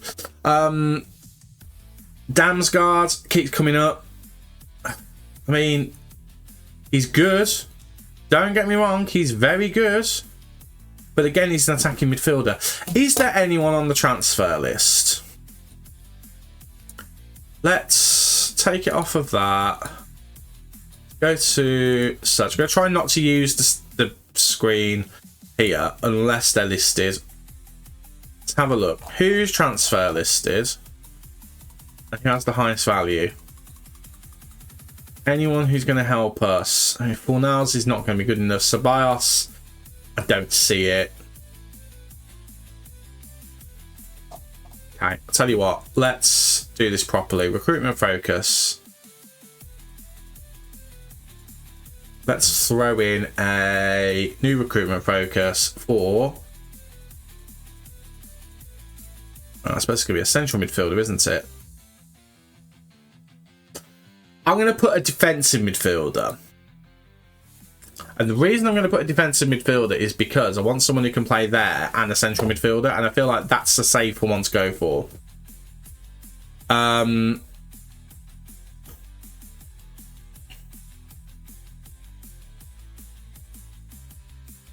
have to pick two. I can pick two. Brilliant.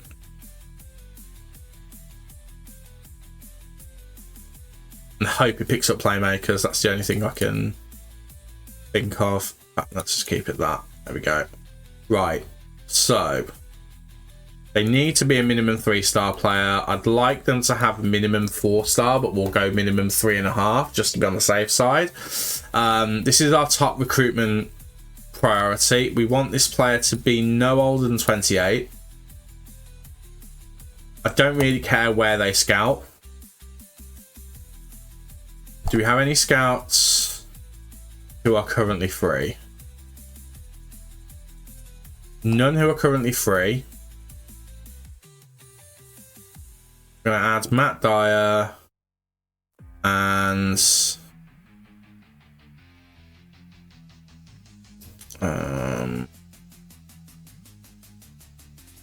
add him as well. That's, you know what, Benito can help.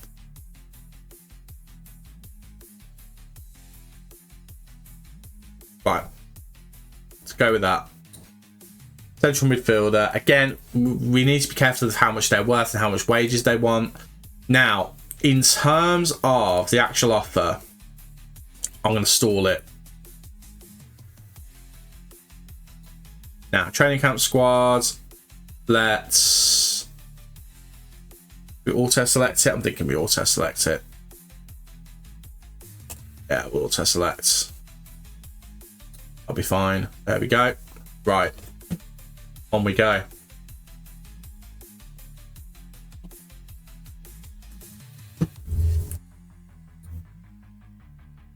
Should we play the first friendly? You know what? Let's play the first friendly and just see what we're working with. We're not going to play all of them, but let's play the first one and just see how we're looking.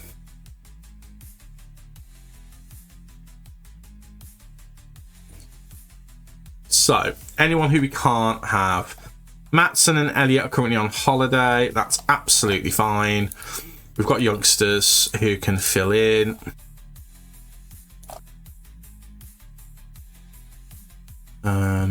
Smith's on his way out. Mascara was wanted by Rangers. So, I'll tell you what, let's pop him on the bench. Because why not? Hollingshead. Don't need him. Like some 2-star players, if we've got any. Players who are definitely, at the very least, League 1 or more.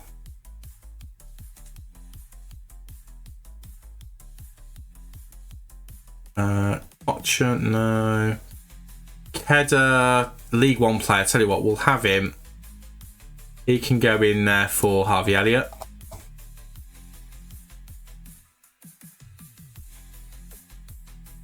Alison Edwards.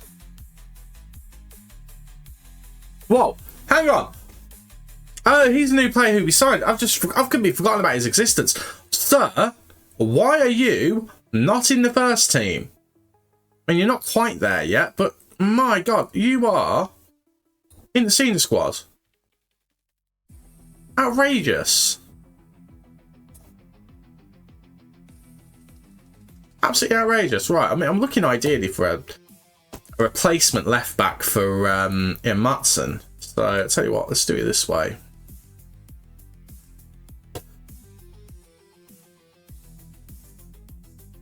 Let's clear the position and then let's have a look who we got. I mean, it's going to be Bogard, isn't it? Yeah, it is Bogard. Right, well, Bergard is confirmed. And he can go there for Dignier. And then I think we're pretty happy with that. I don't think there's anyone else we need to add on the bench or anything. I forgot about him completely. Oh, Redmond. I'll tell you what, you look decent. Let's throw you into the squad.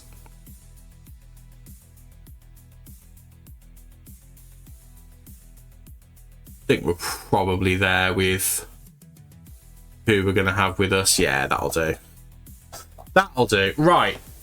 Let's just see how the squad do with what we've got to begin with. Do we go full strength or do we rotate a little bit? I mean, we could rotate a little bit. Allison, the only thing we need to be aware of is he's not much of a attacking midfielder so far. So I'll tell you what, let's make sure that he is training to be an attacking midfielder. I mean, he could do free roll as well, but we'll have him be the attacking midfielder for now. Right. That is what we're going to go with for the start of the season, I think. I'm just thinking there's a few players who already kind of fit, so I'm just thinking Douglas Luiz. What do you prefer to do, actually, Douglas, these days? Attacking midfielder, midfield playmaker. You're more the playmaker. Do channel midfielder as well, but he is more the playmaker. So I'll tell you what, because Tielemans has got a bid in, we'll take him out and we'll whack in Ross. I think Ross will do channel midfielder quite nicely, I think. It's not his ideal position, but he'll do the job. He'll do the job very nicely indeed. And then I'll tell you what, we'll take Ollie out and we'll pop in Tammy. And we'll make him a centre forward. What's his passing like? Can he be a decent deep line forward? I think he's 13, Vision's 12. Probably not really. So we'll keep him as a centre forward. Okay, cool. Let's just have a game, shall we? Let's just see how we do.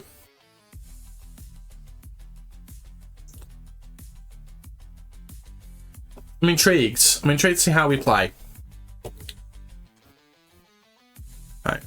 Stay that one. And we'll just see how the tactic does. And if it doesn't do very well, we can adjust it or we can abandon it and go for a wide formation.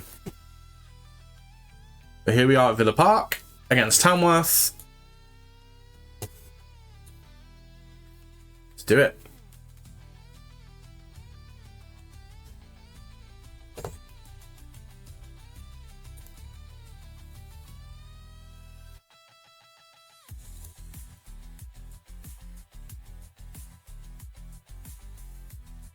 No massive highlights so far, although we have got one now. It's going to be a free kick from the looks of things. Whipped in, Bubka Kamara is there, makes it 1-0. Lovely stuff. Took us 8 minutes to get the first goal, which is fine. Just going to check these. Quite happy with everything. Cheeky free kick. Not going to complain about that. Lovely stuff. Digne with the whipped ball in. I mean, defence is all over the place, so happy with that. Rogers has picked up a knock. I am not risking Morgan Rogers. Who should we bring on for him? It's either going to be Edward or Jadon Sancho. I'll tell you what, we'll bring on Edward. Let's give him some football. Right. Luis to Buendia, into Tammy Abraham. Oh, beautiful work from Tammy there. I mean, again, barely the opposition in mind, but that is a wonderful, wonderful way to start your second Aston Villa career, basically.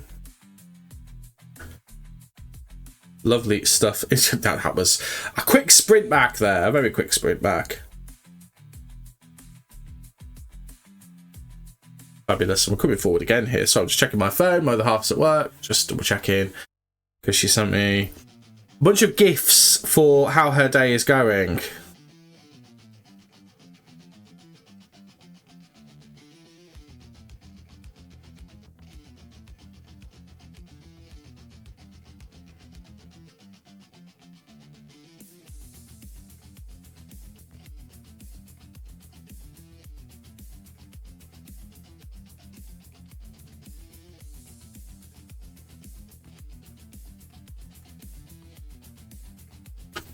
Okay.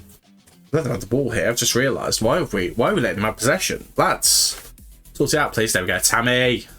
Right, Douglas. Through to Alison Edwards. Whipping it into no one, basically. It's a bit of a poor effort from Alison Edwards. I mean, he is a championship quality player, so we probably won't be able to rely on him this season. It probably will be a case of loaning him out so he can fulfill that potential. Oh, my words. Their goalkeeper. I don't know what he was thinking there, but it weren't good, was it? I'm just going to...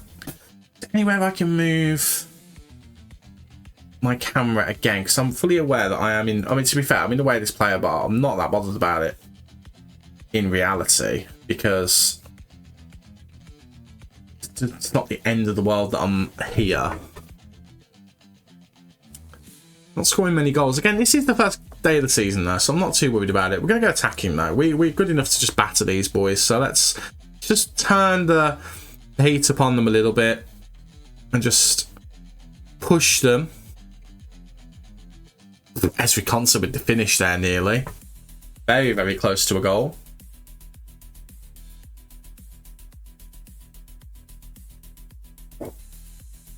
As we said, Buendia's having a very, very good game. Midfielders are struggling a little bit. Douglas Luiz and Ross Barkley. Kamara doing really well. Helped, of course, by the goal. Right, Tammy with the ball. Remember as well, we are set up to be more of a counter-attacking team. This is a team we don't need to be counter-attacking against, so there is that, obviously, element of struggle in there in terms of we're set up to play against a team who are much better than they are. What a ball, by the way, from Alison Edwards, and that is a superb goal from Emi Buendia. I mean, I said Alison maybe won't necessarily be around for this season. It might still be the case, but this is a pass and a half. What a ball. What a run from Emi. He's got Tammy just in case. Doesn't need him.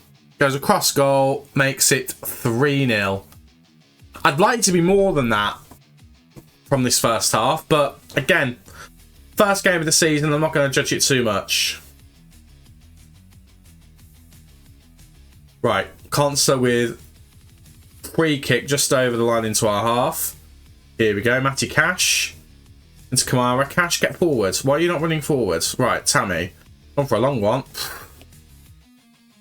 Hits the bar. Not a save. Hits the bar. That's fine. Okay, 3-0's not too bad. We've dominated them, which you would expect us to do. I'd have liked a bit more, but I'll take it. I'll take it. I'm going to say that one. I just want to make sure you guys are set to run forward, right? Yeah. Make more runs. Make more runs. Just wondering if we change to this.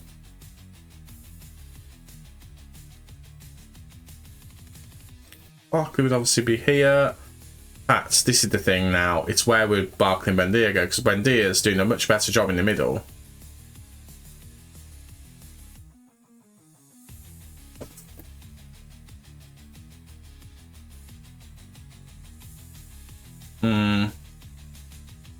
We're going to keep with this. We're going to keep in this formation for now.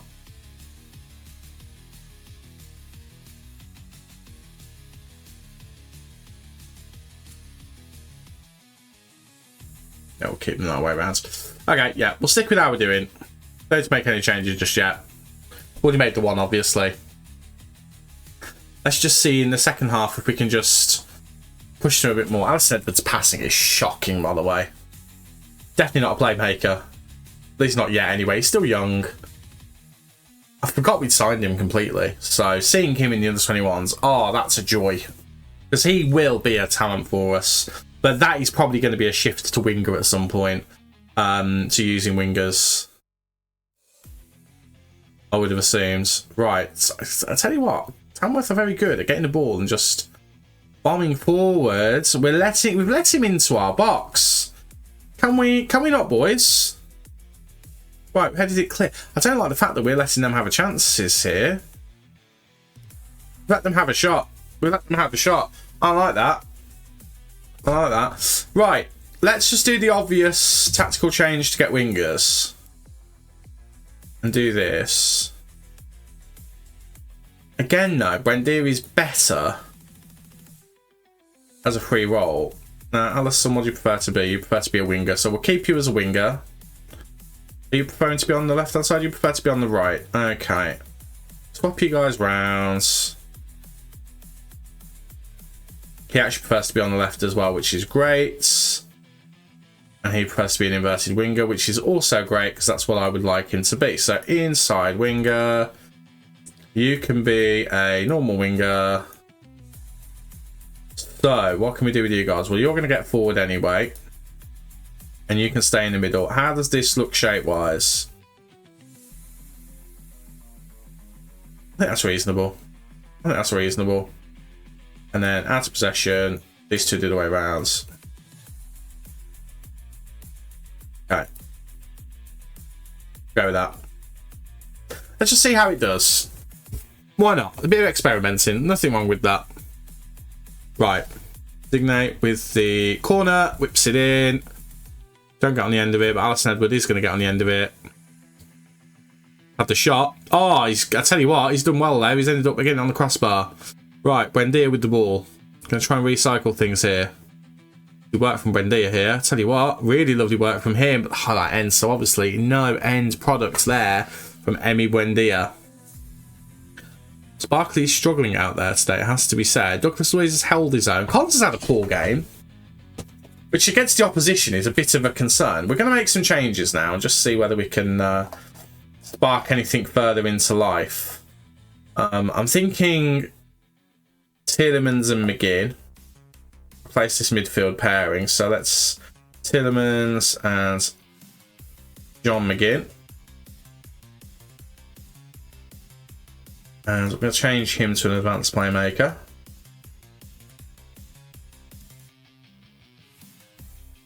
And then Ponce can come off for Lindelof. I'll tell you what, I'll bring on Mings as well. And I'll bring on Andres Garcia. Give him some football. In talk. We'll say that. Just try and motivate them a little bit. Right, Digne. Ball through. No one really had the idea there to kind of go with it, but it's fine. He's going to recover back and get the ball back. Right, Douglas Luiz. Ball to Digne. Lovely pass. Cuts back. Into Buendia. Deflection. Out for a corner. But Buendia, again, has been the star man today. Not a great performance here today, but I'm not unduly worried. But if we get some decent highlights from the boys in this formation, we might change it to the 4-3-3 wise. But again, I feel like a 4-2-3-1 might end up being what we end up going for. Ball through. I've complained about Alisson's passing, but actually that was lovely. And also his assist for the previous goal for Emi was great as well. So, I mean, credit where it's due. It's a lovely pass. And there's Tammy. Tammy's done a great job today. 2 goals. 2 very well-deserved goals. Alisson's been good as well, actually. Yeah, I've criticised his passing, but he's ended up recovering quite nicely. Right, final changes. I don't really want to take Tammy off when he's on a hat-trick, so we'll leave him. I'll bring on Onana. Bogard can come on as well for Digne. And Emi's been great, but let's give him a rest and play Jadon Sancho. And let's just see the game out. We'll keep Tammy on. We'll keep Martinez on. No need to change them. Let's just see how we go. That was nearly really well worked. I was nearly very happy with that. Okay, no highlight. That's all right. That's fine. Okay, let's see what we can do with time remaining. Not much left. 4-0's not a bad result for the first pre-season game, but I did kind of hope we'd do a little bit better, to be honest with you. I think we need to have a bit more of a think about how we're looking to play. I do feel like our play overall looks better in the second half, but we did score more in the first half, so, you know, it's a bit of swings and roundabouts, really, isn't it? Wendia was great. So we need to decide what we're going to do. In the next friendly, what we'll do is we'll probably end up... What's the injury like? 2 days, that's fine. I think we might go for this and work out how this works for us. Have you be a box-to-box playmaker. And then Brendia's the free roll. We then need to find someone to play on the right-hand side, which, to be fair, Allison did a great job with that. But that is going to end up probably being John McGinn.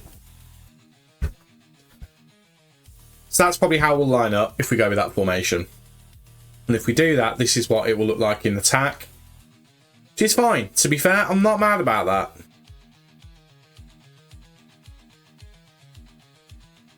I'm not mad about that at all. Brendia was doing a great job kind of doing everything there. And then we've got Morgan Rogers. We didn't really get to see much of Morgan Rogers due to injury. We had to take him off, obviously. So it'll be interesting to see the next game how he does. Connor's performance was a little bit disconcerting, so we'll monitor that. But I'm gonna stick with this formation, I think, for now. I knew this was a bit of a gamble. It worked, but I feel like we should have done better against them. And the 4-3-3, I mean, we changed it mid-match. It was still decent, but 3 to 7 days for Tyrone Mings. Morgan Rogers has been over a couple of days. We strolled to success, 4-0. It was pretty chill. Didn't really need to worry about anything. We'll take that. Right. Expectations and promises.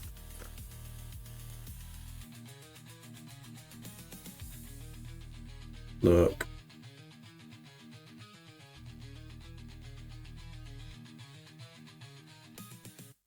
What are we thinking? Premier League games for the season. Yeah, we'll go with that. Sorry, I was reading that too much. We are going to look top half.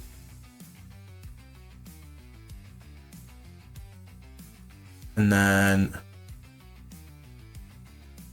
happy with that. Bear with me 1 second. I'll be right back in a moment. Just bear with me.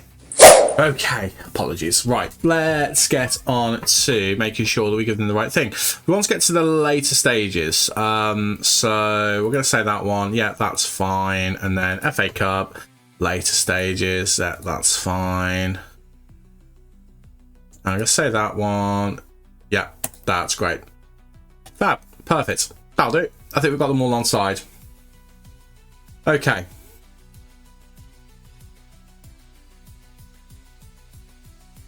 Have a look. So, Kurt Smith is looking to go to Livingston. That's fine. Yeah, happy with that.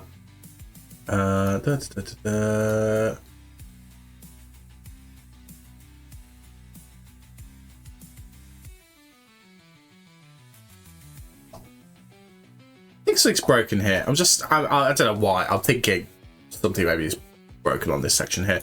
Right, let's carry on. Terry Averill taken ill. That's fine. It will give Ollie a chance in the next game, which was kind of the plan anyway. He's going to be out for 2 to 3 days for food poisoning. He's eaten a dodgy kebab or something. I don't know what, but needs to be more careful where he goes and gets sustenance, because maybe it's a problem at the club. Who knows? Maybe we need to have a look at the chef. What am I waffling on about? Right, let's carry on. We've still got that Tielemans deal to come through. I mean, I don't know whether we're going to have any new players coming through that we can have a look at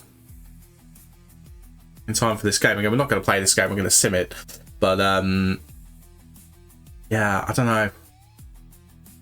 Don't really know. Right, let's have a look. So, out of possession, how do we want them to be looking? Probably along these lines. Yeah, perfect. And then Tammy's going to come out for Ollie.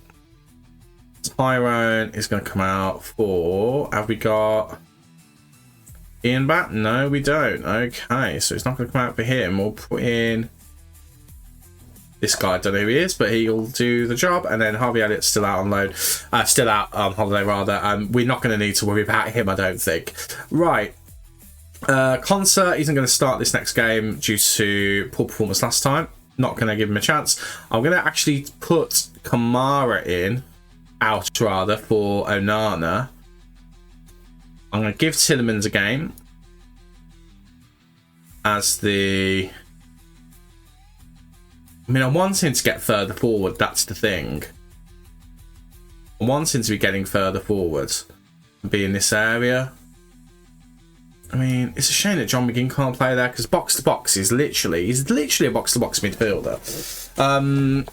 Tielemans isn't ideally a box to box playmaker, but I do want him to get further forward, and I do want him to be involved.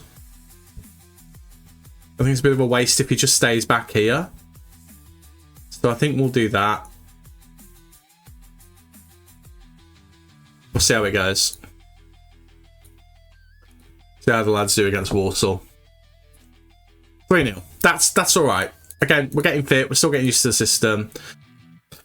Ollie's out for 4 to 5 weeks. Are you actually for real? 5 to 6 weeks of Pau Torres as well. Torres scored. Roger scored. Kamara scored. I mean, that's not great, really, is it? Wasn't even that good a performance, and we've ended up with 2 pretty serious well, not serious injuries, but you know what I mean. Last Match Racing, who did what? John McGinn didn't do so well out wide. I'm not surprised, because it's a silly position for him to be playing in. Okay, well, how do we get the best out of some of these boys?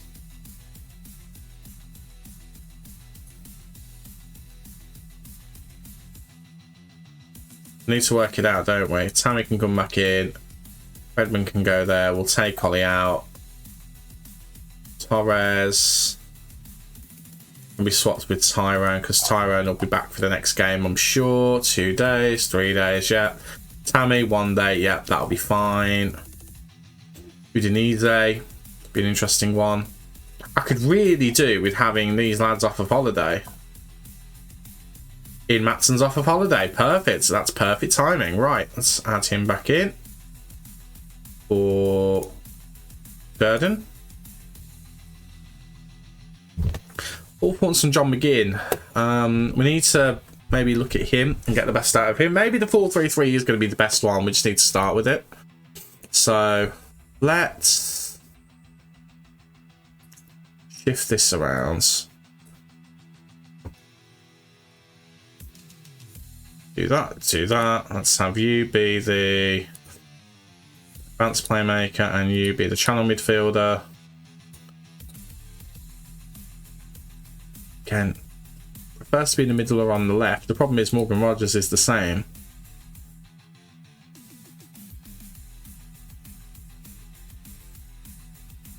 Runs the ball through the middle as well, which is annoying. So this is why I wanted to do my crazy formation. Do you know what? We're going to go back to this then and give it a go. It was doing all right, to be fair. So let's go for it.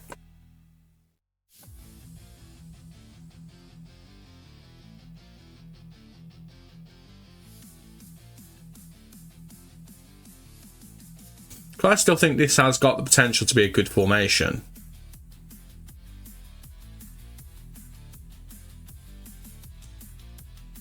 Okay.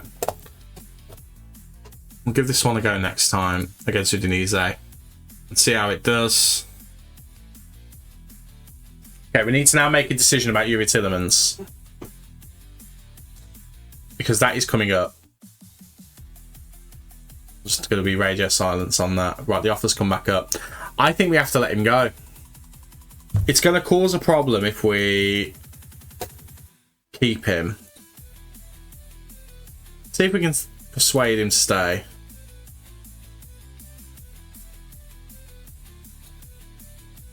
Nothing we can do. Okay. Fine. Money accepted. That's annoying. I'd have rather kept him, but it's going to cause too many issues.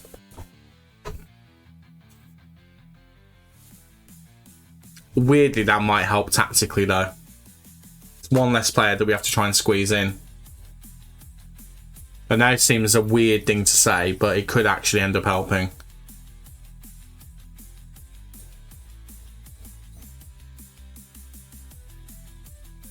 It also could end up backfiring massively, so there is that as well.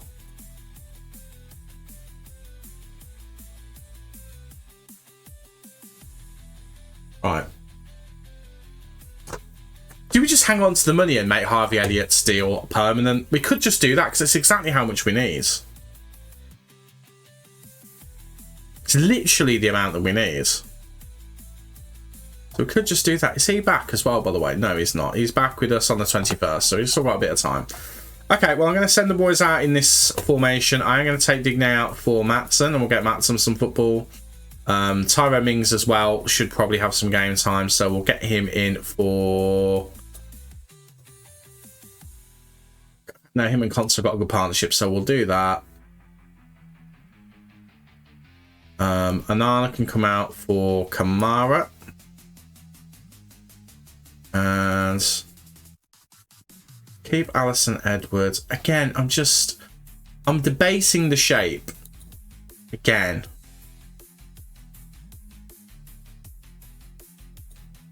I just want to get the best out of Buendia. He's played really, really well for us so far, but I also want to get the best out of Rodgers. And again, it feels like 4-2-3-1 should be the way to do that, but it's how to fit everybody into the team is the problem. Ideally, Rodgers needs to be there. Buendia started the game really well here.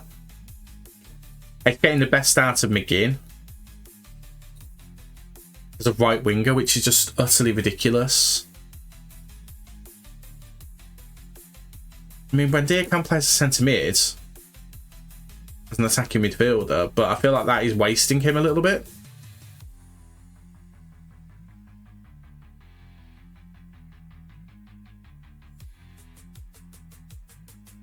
Unless we do this, and we maybe let's give Rodgers a go out here. Actually, let's give him a go out here because again, Buendia did seem to do a decent job out this side. So let's have him be inside winger here.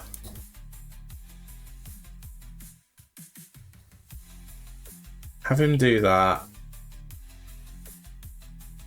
Let's see what the result is for this one. Give it a go.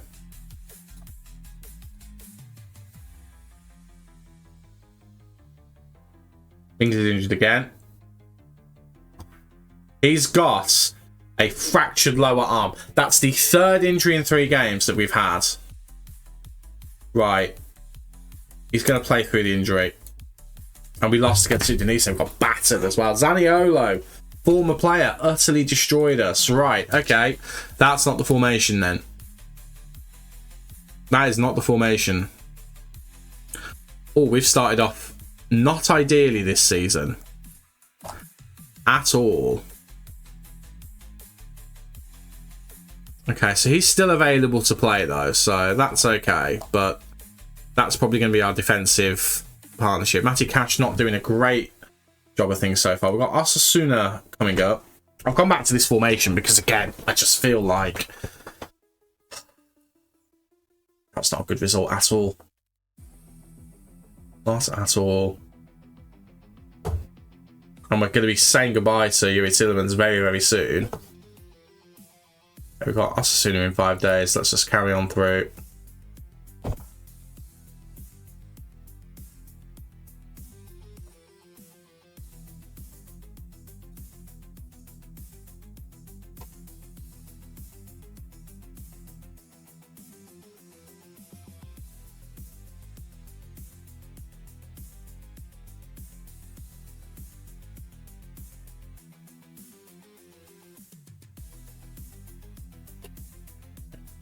Have a look. Decline that again.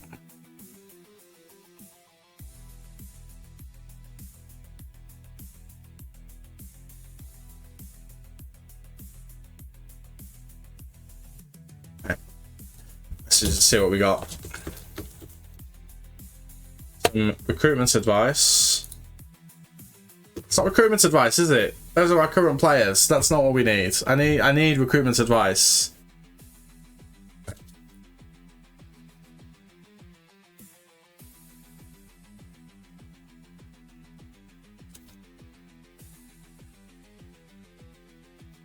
Okay, Lans of Quest a friendly, which we're not going to be going for because we've got enough friendlies in there at the moment. We don't need to worry about that. Let's test. Maguire staying at Manchester United. Man United fans, let me know how you feel. Right, make sure you two are the right way around. I'm going to swap you two around that way again. Just want to see the best of McGinn out of this role. How did he do in the first pre-season friendly? I've actually completely forgotten. The first pre-season friendly, he was pretty average actually. He only played for a little bit, so actually we didn't get a full rating on that. But actually, against Udinese, he was one of the better players out there. And he played as a channel midfielder, which is what we're looking to do with him today. So, just remove these guys. We don't need you. Don't need you. Don't need you. Don't need you. Harvey Elliott's back. He's going to go on the bench. Not going to be the striker, but he's in that position just for now. Tempted to play this one, but no, we'll simulate it. We'll see how we get on. Again, I want these. McGinn's going to be going wide. Rodgers is going to be going wide. Let's do. Move these two. Do you know what? I'm going to move these two the other way around. We're going to have you be the. Oh, let me do it the other way. So move your two back rounds. Free roll here. Attacking midfielder here. There. And then let's swap you to again. No, actually, you're the right way around. That's what I needed. No, that's not what I need to do. That's. I know, that is going to cause a problem. Okay, right. So, yeah, Rodgers is now going to have to do that on this side. That is going to cause a problem.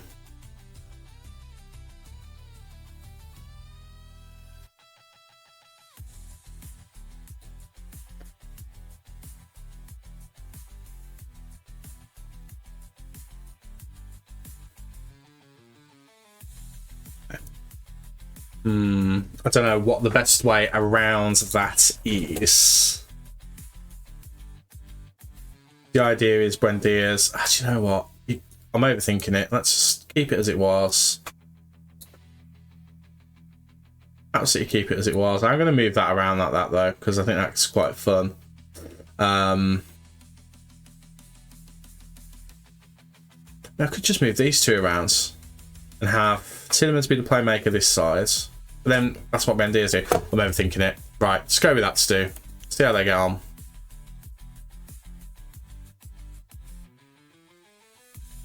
Hopefully get a slightly better result on that one. A 3-3 draw. 1-3 day injury to Morgan Rodgers. So we concede, score 3, and then we concede 2 late goals. Okay, interesting. Right, Tielemans is set to sign for Elliott he had. It's not really a deal I want to do, but gotta do it. We get 42. Why are we getting 42 million added to the transfer budget? It was 30 up front. I'm not complaining. Sweet. Money in. Okay. I didn't really want to do that, but. So. What do we. Why? I'm so confused as to what we've actually got. Right. Let's go to recruitment and have a look. See. Makes no sense. Makes no sense. Right. Clauses to sell. I haven't even looked at this. So let's have a look. Money in. Ben Crescent. Not really worth it. Not really worth it. Billie Jean. No. Keenan Davis. Not really worth it. So Yuri.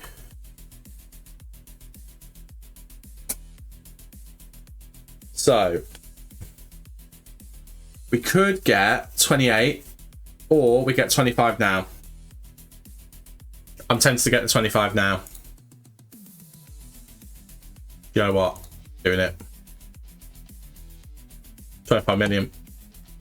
So we've now got a bit of a war chest. That is a lot healthier all of a sudden. we've now got money we can spend on a player. A decent player at that, or even maybe spread it across a couple of players. Okay, I was going to quickly pop to the bathroom, and then we'll have a look and see what we can spend that money on. So bear with me, I'll be right back. Oh, I just ran up the stairs then. That was a bit of a silly thing to do. Right, let's have a look and see what we can spend this money on, because I didn't expect to necessarily have this this much of an outlay of money to be able to spend, to be honest. So let's have a look and see. I mean, in an ideal world, it would be an Elliot Anderson or an Adam Wharton, but they're just going to be a bit too much. I mean, I'm looking at Nico O'Reilly. To be honest, young, he's got potential. He's got great kind of flexibility, the fact that he can play as a left back as well. We can play as an advanced playmaker, which isn't a problem. We can always shift things around to accommodate that. Play a midfield playmaker, can be a channel midfielder, can do a lot. Physically, he's very active, runs with the ball, decent, well, not decent finishing, but he can finish a little bit. Passing's good, vision's good. I mean, he could be a decent player, you know. Only had 9 appearances before this season for Man City, but he could be a decent player. He really could. Consistent. Great pace, and he's under the age as well. He's under 23. He's a first team player. He'd be worth a fair bit, and we could afford him. That's a definite maybe. So again, this is just the scouted players that we've got. It's undoubtful, but maybe we can convince him. Going through, I'm just seeing if any names jump out. Rutter is decent, and Dye isn't really the position that we need. I mean, Adam Wharton would be great. We're just not going to be able to afford him, I don't think. Physically is not all that. Neither's Tielemans, though. He's essentially Yuri Tielemans without the ability to shoot at distance. So I think it's a no for him. Archie Gray, he's not quite ready yet. In the Spurs squad, he's a 2.5 to 2 star player. In our squad, he might be just a standard 2.5 star player. He's decent though, but his passing's good. I mean, he could be a player. Joe Gomez again is come up. Box to box. Plays a central midfielder. Good tackling. Passing's decent. Division's not that good. The box-to-box midfielder, I mean, he could do a job for us. And he's got potential. Bit older than what we need, so I feel like if we're going to sign someone, it needs to fit that criteria, doesn't it? So I'm kind of gone off that one just for that more than anything. But I feel annoyed at myself because I'd like to bring him in.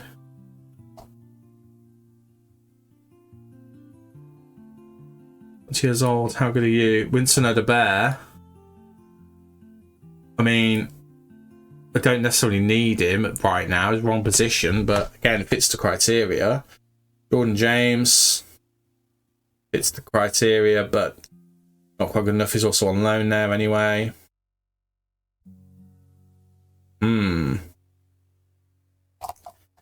Difficult one. Looking at the players we've got in on loan, very difficult. Nico O'Reilly is really speaking to me, though. It's really speaking to me. I just think he's almost a cross between Tielemans and John McGinn with incredible physicals. At 20 years old, he's only going to get better and better. I mean, his flexibility is great. I mean, it's just annoying he can't play as a defensive midfielder. We could train that. We could easily train that.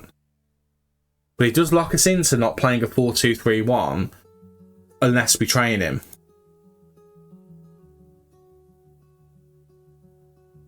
Oh, what? It's the agent. Well, I've answered that. He's just signed a new contract. Could we loan him? Would you consider a loan? No. What loan rule would it break?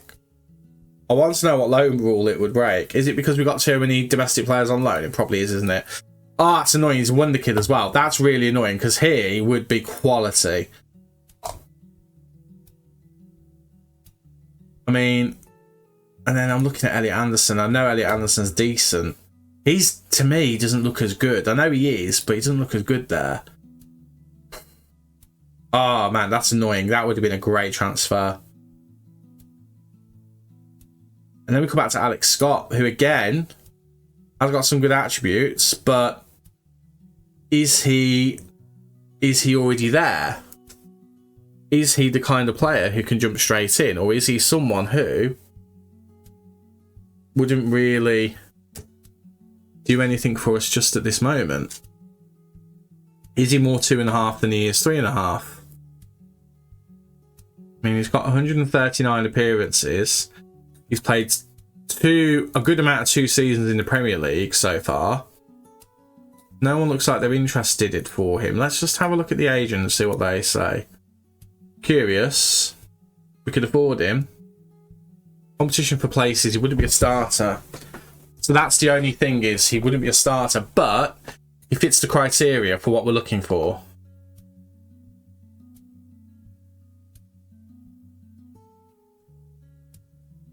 And he's a homegrown player.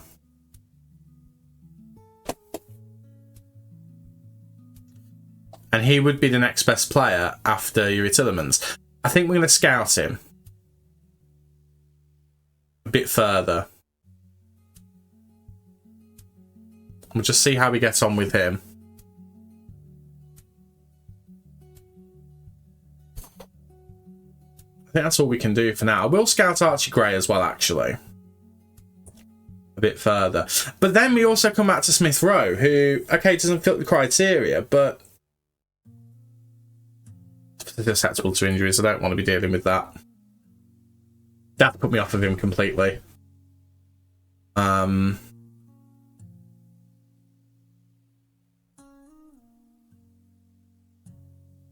one else is jumping out, to be honest with you, who, for what we need, would be good. There's some good players here, don't get me wrong, but for what we need, there's no one who's completely fitting the criteria that we could make a move on.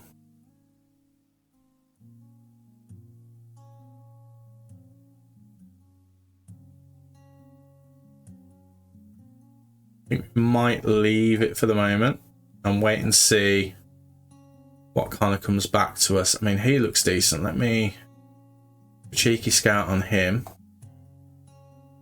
That potential looked good. Looked like it was minimum 3.5, which is pretty decent. Okay. Right, we'll move on. Move on. We need to sort our defence out, because we've conceded 3 goals there against Osasuna. So we definitely need to do something about that. Oh, this cough. Did I unmute before? I don't know whether I did. Oh, we'll never know. If I didn't unmute, simply put, I don't know who to sign. I want Nico O'Reilly. I can't have him. He signed a new contract, so I'm a bit sad. So I'm going to focus on trying to sort out our defence, because at the moment we are struggling with conceding goals. Now, I've got this midfield slot right here at the moment that's currently free. The thing with Boubacar Kamara is, I could move him up to midfield, but I don't think that's the right thing to do. I think he's better staying as a defensive midfielder. And I'm thinking that if John McGinn could play as a box-to-box, we'd have no issues. I'd play him there, we'd be fine, and I could do a 4-2-3-1. As it is, he doesn't really suit that. So I think what we're doing at the moment is going to be the way to go. We had the best game last time. So let's find someone who can play in this role and do the job. And the question is, who is it going to be? I mean, at the moment, it will be Douglas Luiz. Douglas goes in. I mean, it might be that Douglas Luiz plays in that position as the season goes on, and we just keep him there. Harvey Elliott obviously can play there as a central midfielder. I mean, do we just play Harvey Elliott there? I mean, he prefers to be the attacking midfielder, which I don't mind, but Alisson Edwards going to play there. Ross Bark, to be fair, I could rotate them a little bit. How did Buendia do last game? He did okay. Morgan Rogers, out for 2 days. We're playing against Albion Rovers. Harvey Elliott can play. What does he prefer to be? He prefers to be an attacking midfielder before he prefers to be a free role. Okay, that's interesting. Well, he's playing in that position anyway, so that's okay. That works out beautifully. Huzzah. Right. That's okay. I feel okay about that. And then he splits off to go here. He comes back and he goes out wide here. Maybe we move those 2 rounds and we just hope for the best with that. Maybe. Okay. Well, we'll go with that. We'll go with that. Those 2 injuries are so annoying. And obviously we do still have Tyrone who can play. We'll actually play him in the next game instead of Lindelof. Because these 2 have got a partnership, so we'll get that going. Cash will not start. We'll have him play. Bizot will play, or Bizot, I don't really know how the best way to pronounce it is. Onana can come in. In fact, no, Kamara will play. See if we can get the best out of him with that. Rogers has got to come out of the squad. Simple as that, because of the injury. And we'll bring in Redmond's. And how is... I know, Abraham's up front. I was going to say who had the injury, but the injury was to Ollie, wasn't it? Okay, and then anyone else I can bring in? There's not. Everyone else is unavailable. We've all played in a match on the same day, so we're just going to have to go with that. Zach Redmond's one of them. So we're just going to have to go with 9 substitutions. All right, well, fine, we'll rock it. It's fine. Absolutely fine. Tammy had a good game since that first game. No, he hasn't.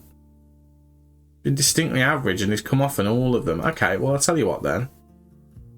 Tammy. Play you as a target forward then, shall we? Okay, I'd love to change your position, but apparently you don't want me to. There we go. So, personalised for target forwards. Let's see how he does. And then we'll see whether our scouts can do anything in terms of finding some players for us to spend this money on. It's going to be a difficult one. I didn't anticipate us having to make a transfer. But having to make a transfer, we are having to. But it might not necessarily be the playmaker position. It could be the attacking midfield role. And if it is the attacking midfield role, that does open things up a little bit. We can have a look at players who play there, and just Harvey Elliott can just move down to central midfield, which I wouldn't be against.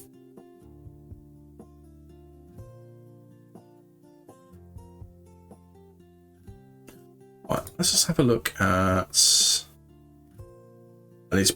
Oh, we'll put someone in there. Let's just have a look at our team instructions and our defensive instructions.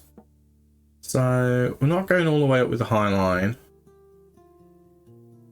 Tell you what, we will do that.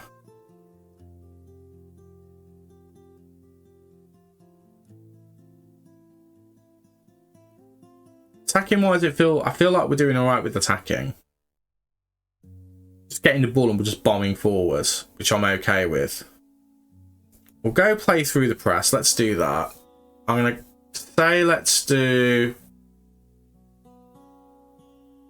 I'll leave that as that, actually. That's fine. I'm going to take low crosses off. We're just going to do balanced crosses. Let's just whip the ball in and see what happens. And we're playing for set pieces as well, which is fine. Width, I think we'll go a bit wider. And discourage long shots. But we'll go with that. Right. Here we are. Now, 11-wise, that's what I think we're going to go for. We need to make some changes, actually, because we're a bit tired. This is Albion Rovers, so Bogard can play. Matson can come out for Digne. Guinea's tired. Ross Barkley will have to play in that role for him. And then Buendia is also tired as well, so John McGinn can come in and do that. And Jadon Sancho can come in as well. John McGinn, actually, so yeah, change that completely. And then Jadon Sancho doesn't really like doing attacking midfield, so he's going to have to deal with it, quite frankly. He's going to have to deal with it. He's going to have to learn to love it, whether he likes it or not. Okay, that's the 11. Here's the result. Let's see how they do. Hopefully the defensive side of things is a little bit better. 8-0. That's more like it. That's more what we want to see.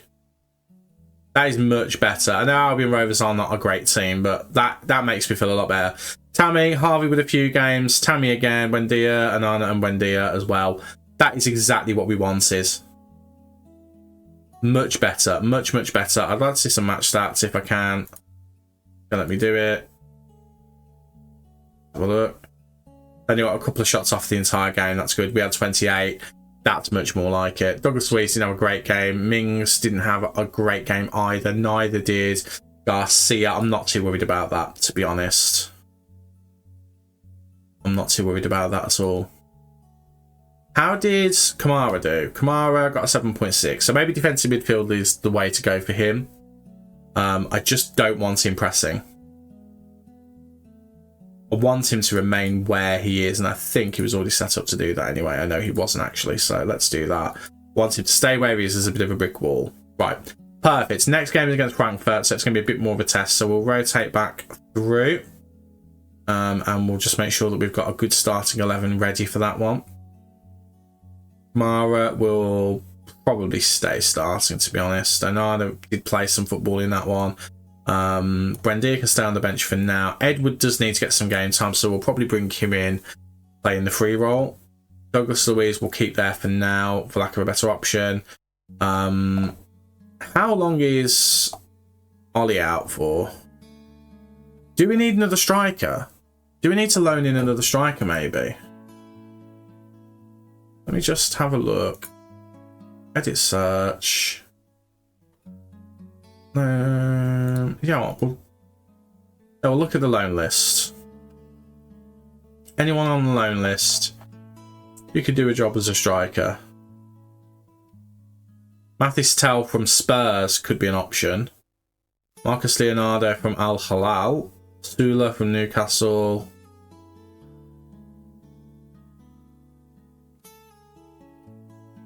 Okay. I don't think we're going to get Mathis Tel, that's the thing. Because I think we've got too many players on loan domestically. Yeah, we do. That's the problem. So we can't get him on loan. I don't really want to buy someone, that's the problem. Is there anyone we can get who can play multiple positions? I mean, Tel can technically, but his attacking midfield is what I'm thinking of. So that would solve a multitude of problems if we could get someone in with that. Let me clear that. Let's have another look at this and just edit search to Yusu. Jihad Bowen, that's a great shout. More of a winger more than anything. Jorginho, get the name right to do. Jorginho Rutter apparently would be a good one, but his finishing is awful, so that's not going to work. Mikko Damsgaard would be good for the attacking midfield role, but nothing else. Shooting's not great, very much just more of a playmaker more than anything. Sarr is available for 32. You have my attention.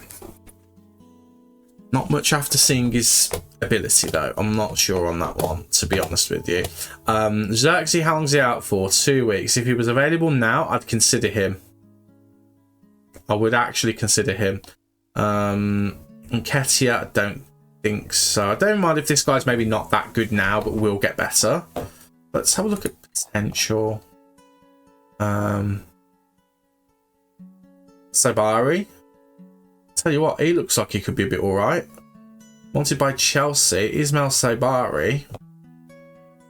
What do we think about him? 6'1", looks like he could be quick enough.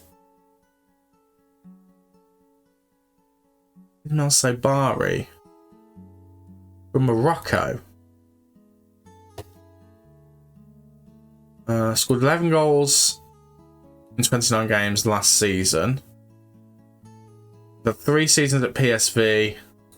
11 goals in the Eredivisie is not a bad record, to be fair. Good technique, good flair. He's definitely a bit of a luxury player. Done well so far this season, but I'll tell you what, let's quick chat with his agent.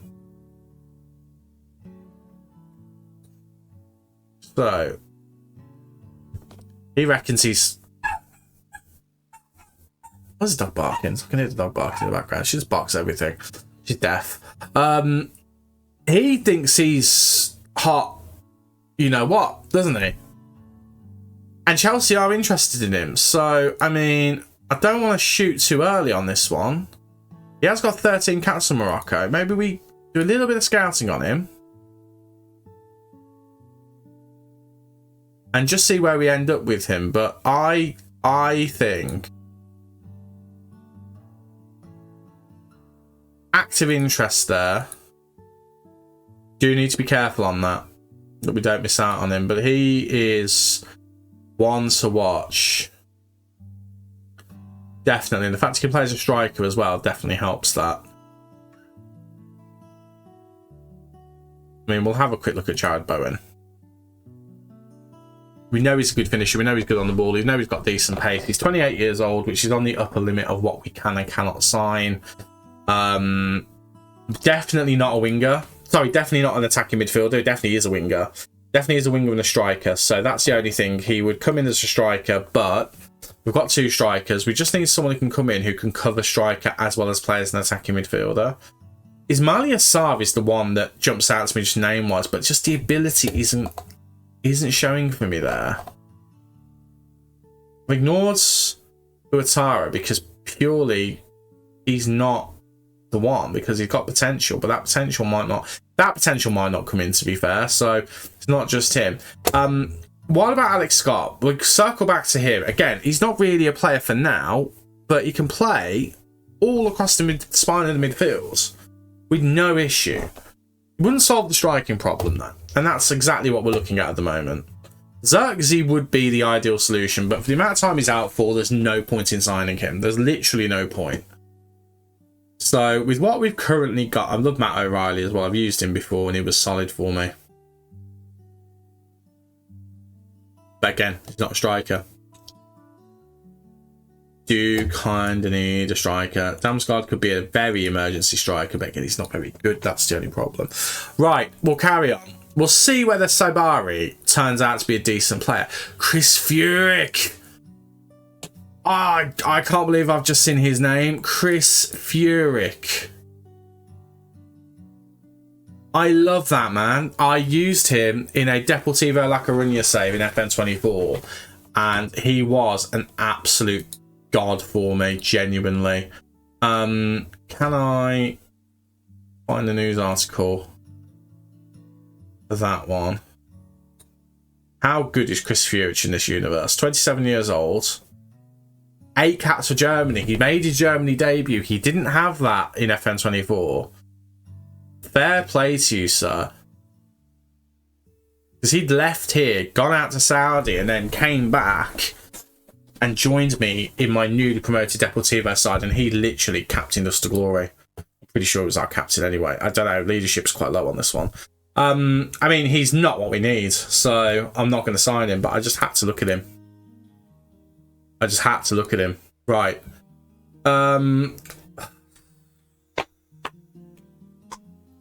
This is a difficult one because he's going to benefit from playing more football.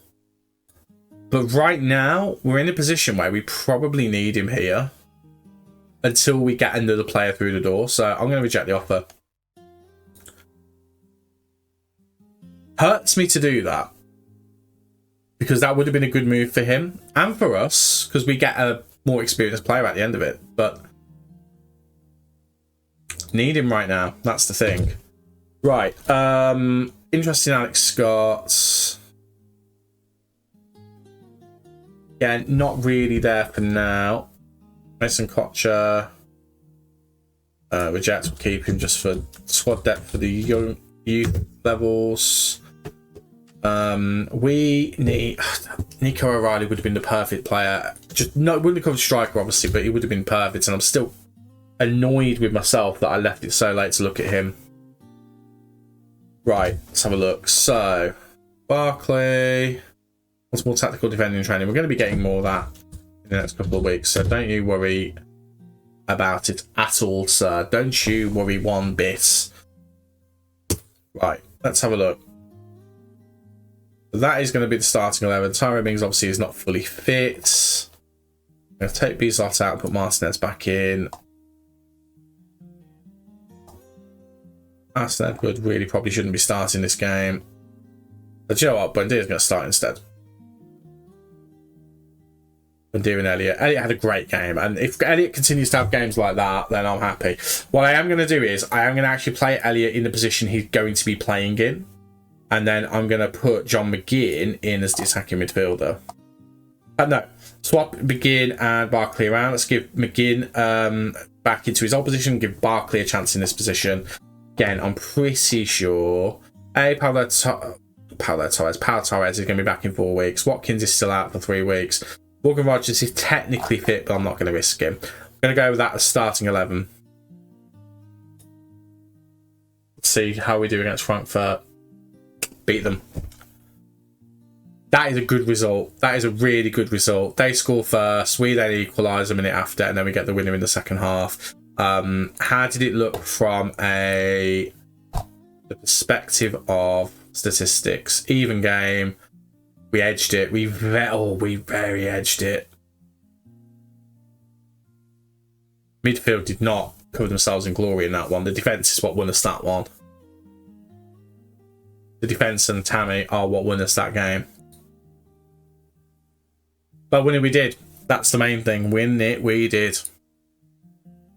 So, then off for Bogard. No, he's a part of the first team squad. With money, to be fair, they were going to buy him as well. No, we're keeping him. Right, we need to decide our squad. We obviously don't have to completely decide it right now, but we need to start putting things in. So, a lot of it's already been selected. I don't need to select Bogard because he's an under 21. Alison Edwards as well is an under 21, which is fine. In fact, most of these players are under 21, so let me take that out. We've not brought anyone new in, so I don't actually need to do anything yet. I can add up to 3 players into this squad, which is fine. So we just accept that as it is and move on. Whether that ESV player is going to be good enough, I hope he is. Where do we come in here?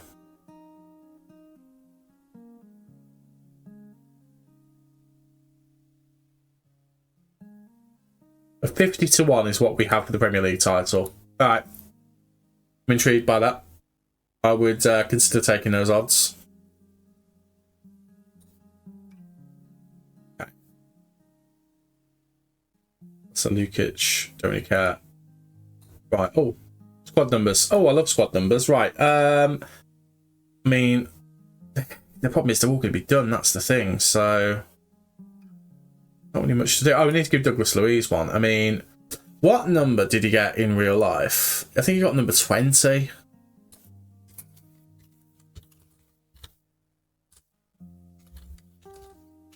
Because he was the number 6. He's obviously not getting that now. Because Ross Barkley's got that. Number 21. We'll go to real life with that one and give him that. Alison Edwards. I don't know if he's been given one.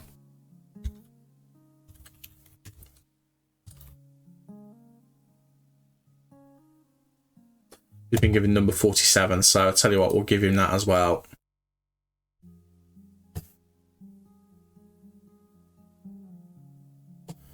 And so anyone else we need to give a squad number 2? I don't think there is. We do have the number 8 shirt free. I'm not going to give Enzo that. I mean, Enzo would be a great player. Can we recall him? I'd love to recall Enzo. No. Annoyingly, I don't get why we just use him. I'd love to use him. I mean, we'll get him back next season, so there is that. We might be able to get him back a bit further into the season as well. Guessand as well, we might be able to get back to, which should be nice. We're lacking Kim. It'd be great if we had him at the moment. But again, I think it's too early for us to recall him. Yeah, it is. Okay, we'll confirm that then. That's something we need to bear in mind, though. We will have Baranechea and also potentially Guessans next season. So any transfers that we make this year, we need to bear that in mind, because it might end up being a bit of a costly exercise if we were to sign players and then we have too many next season, because then we have players falling out and falling over each other. Right, this game is Salernitana. Let's rotate for this one. We're probably going to get beat here because I'm going to... Actually, no, I don't need to bring Bogard in. We'll bring Matson in. Digne. Kamara can come out for Onana. Can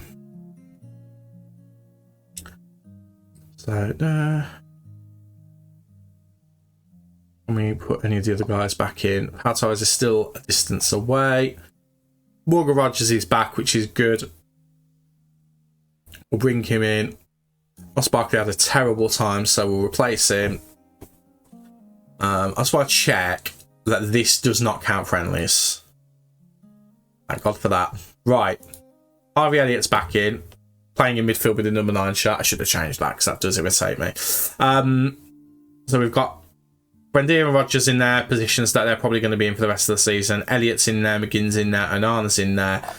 To me, if I started a Premier League game with that squad, I'd be really happy. So let's see how we do against Salernitana. Fingers crossed. In fact, I've just thought, no, the midfield are shattered. What am I doing? Douglas Luiz needs to come in. He will come in for McGinn, and we'll swap him and Elliott around. And then I'm going to play Jadon Sancho for Buendia. Nearly forgot about the fitness. I don't want to break anyone necessarily. Right, let's go for it. I think we're getting close to the final 2 friendlies. Right, we win the game 2-1. I mean, Salernitana are a Serie A side, I think. Are they not? I thought they were a Serie A side. They're not Serie A. Oh, that ain't good. I genuinely thought Salernitana were Serie A. They're Serie C. Oh. We limped past them. That is not a great result at all. I thought that was a decent result. It's really not. What were the match stats like? I genuinely thought they were better than that. Did we batter them? We battered them. Okay. Disappointed we conceded the goal against them, but I'm disappointed we couldn't get past them with more goals than that. I mean, Elliott and Luiz were really poor in that game, so I need to watch Harvey Elliott. Doesn't seem like we know how to get a good game out of him at the moment. It's thinking tactics again. I'm just thinking, oh, Matty Cash is injured as well. Okay, let's move into this one. I'm just thinking if we do find a way to do 2 at the back here, and then maybe we do a narrow 4-2-3-1. I'm just thinking of ways that we can get the best out of the players that we have. So maybe we do Elliott here. In the middle, we have a free roll or a channel midfielder. Which is probably going to be a free roll, isn't it? It wouldn't make sense to be a channel midfielder. Do it that way. Obviously, Sancho wouldn't be doing that. We'd probably play Elliott there. And then we'd probably end up doing this. Defensive midfielder. And then this one is going to be some form of playmaker. We'll have him be a deep line playmaker. These guys are also going to bomb forward. Then that means we're going to have something like this. So we'd go Rogers and Sancho. We'd drop here. He'd drop here, but be a presser. Okay, that would work for me. I'd be happy with that. Maybe we give this a go. Right, Cash is going to miss the game against Kozul, which is fine. It's Kozul. Not going to worry too much about it. Anyone coming back from injury, he will not be back. Neither will these two. That's fine. So we're working with what we've got. Buendia ended up coming off the bench and didn't do much. Barkley, where do you prefer to play now? I mean, he's more a deep line playmaker more than anything. So to be fair, let's consider him down here. John McGinn's more of a central midfielder or a wide player. He's going to have to learn how to be a attacking midfielder. Let's pop What's my starting 11? Let's go with that. Let's think about the starting 11 if we were to go with this formation. It's obviously going to include McGinn. And it's going to include Buendia. It probably doesn't include... Again, this is where John McGinn, I wish he was a playmaker. But again, looking at his ability, his finishing, he needs to be further forward. And his vision's not that good. So I'm quite happy for him to be in and around this area.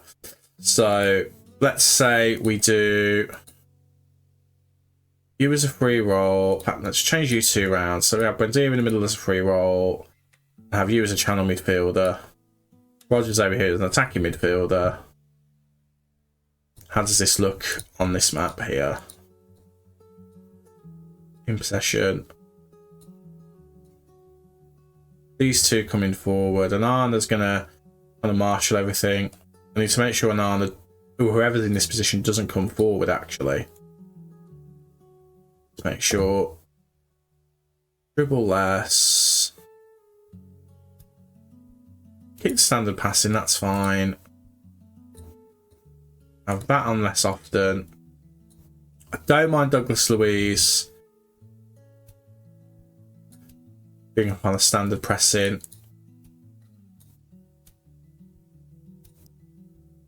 Maybe we go with that. I'm debating these two being further forward as well, but we'll leave them as they are. Again, when we go to this, they just all kind of collapse into the midfield just to help things out. Okay.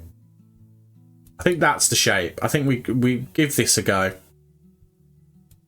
Because then we've got Alisson who can come into the team as the attacking midfielder or even the channel midfielder. Harvey Elliott can come in as the attacking midfielder, which he did really well in. I mean, he could even come over this side and do that there. I mean, he prefers to be attacking midfielder first, channel midfielder second. So that could also work because he can do a job there.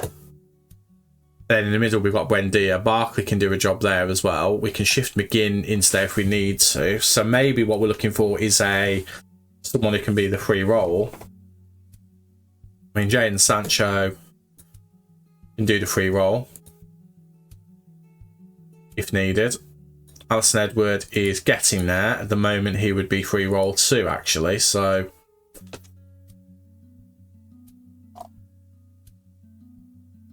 it's a bit of a struggle working out to get the best out of this team, I'm not going to lie, but I'm kind of relishing the challenge in a way.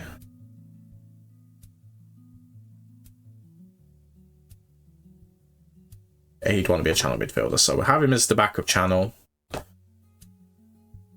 Have him as the backup attacking midfielder, have him as the backup free roll. Yeah, that works. Okay. That is probably going to be... Well, actually, no, I need to rotate still, but that is looking like our strongest 11.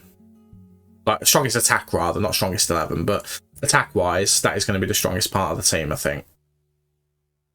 How long is cash out for? We need to do treatment for it. Okay, well, we'll do that in a minute. We'll get Alisson Edward onto the starting 11 for this next game. Buendia can come out as well for Jadon. And Harvey can come back in for Morgan. And then I need to get Tammy a break, but I don't have any strikers, which is the problem. So what can we do with that? We got the money. I just don't want to bring in someone when we've got 2 strikers who are going to be fully fit. Right. So out for 2 weeks. That's annoying. That's really annoying.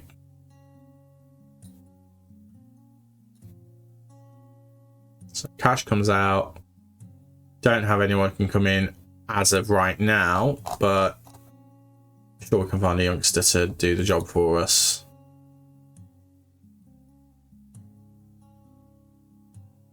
Right, let's have a cheeky look at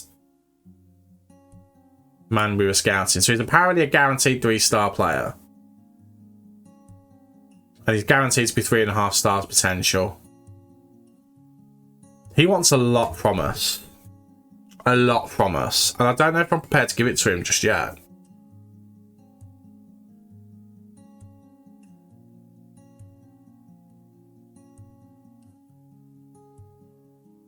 but he would solve problems. Finishing's decent. He's going to be decent on the ball. Chelsea haven't offered yet. As long as Chelsea haven't offered, let's carry on as we were.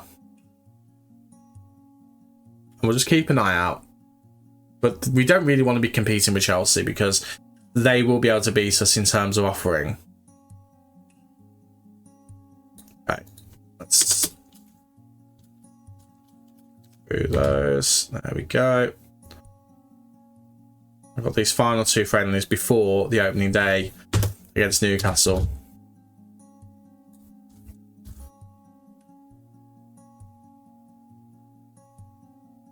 And again, we'll get to the opening day against Newcastle and we will end things. How long is McGinn out for? I didn't see that.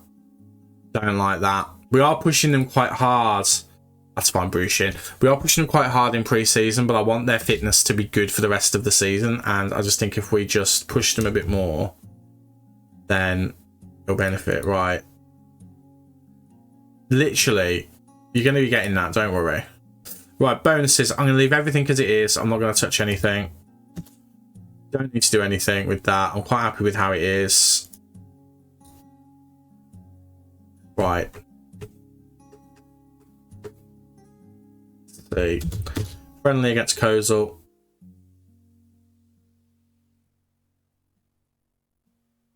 See how we do with this one. So that's the 11 I'm going to start for it. There's another bid in for Alisson Edward. I'm not going to react to that. I'm going to leave it as it is. Still got those injuries, which is annoying. We are still short staffed. I'm just thinking, let's put Bogard at left back. We'll have Ming start. Let's get a bit more fitness into him. John McGinn's back as well. We need to give him some game time. I'm probably more worried about giving him game time than I am Jadon Sancho. So we'll move those 2 around. Have John McGinn go to channel midfield and have Alisson go to free roll. And then, I mean, Tammy, I need to rest Tammy. We play Morgan Rogers as a striker for this one. Gonna have to. Don't want to, but we're gonna have to. Tell you what, let's start Bezos for this one as well. Let's go with that. Let's see how they do. 9-0, brilliant. That's exactly what we wanted from that. We wanted a big win. And that formation seemed to have done the job there. Let's just see how much we dominated that game. Utter dominance, which, to be fair, with the level that they're at, we should have been dominating that. Everyone got a 7 rating or above. That is exactly what we wanted. That's probably more like what we've been wanting to see. Fantastic. Okay, we'll get to the final friendly. I am going to play that final friendly. And then, again, we'll be ready for the next stream, which I don't exactly know when it will be, but we will be ready for the next stream when it comes to starting the season. Right, actually, in this team, Archie Gray's a 3-star player. Bailey Rice hasn't got as much potential as I thought, but do you know what? I am tempted to throw an offer in for Bailey Rice. He's worth £1.5 million. He's not got a lot of ability at the moment. He's a future prospect at Rangers. Let's get him in and integrate him into our team. Right.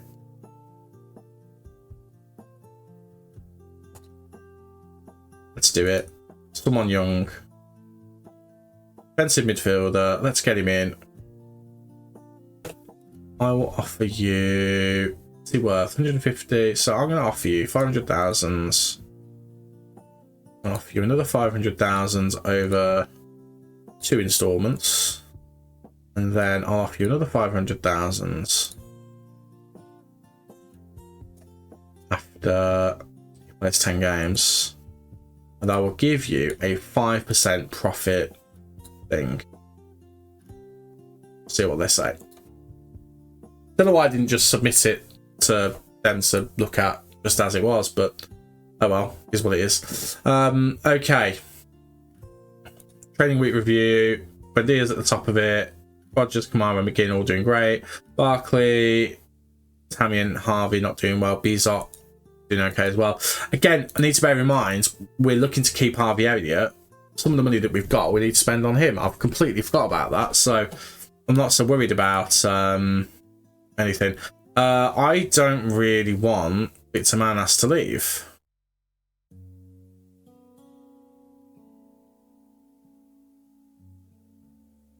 I'll even get rid of that for you. Cool. Let's see whether we can convince him with money.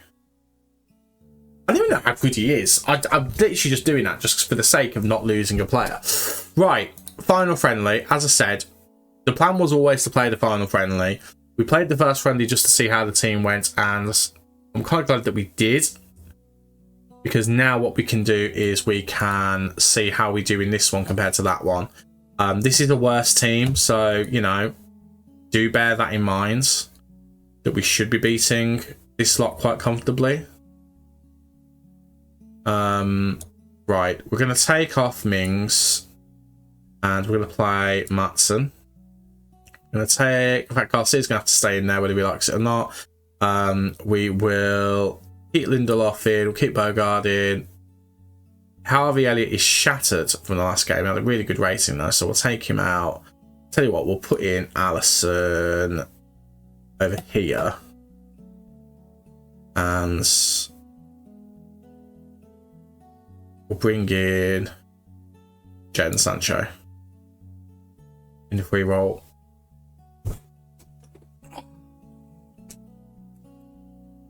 John McGinn, attacking midfielder, Challen midfielder, second striker. I mean, not playing with a second striker, annoyingly. Morgan Rogers did well in the last game, so I'm really glad we did that. So Tammy will come back in for this one.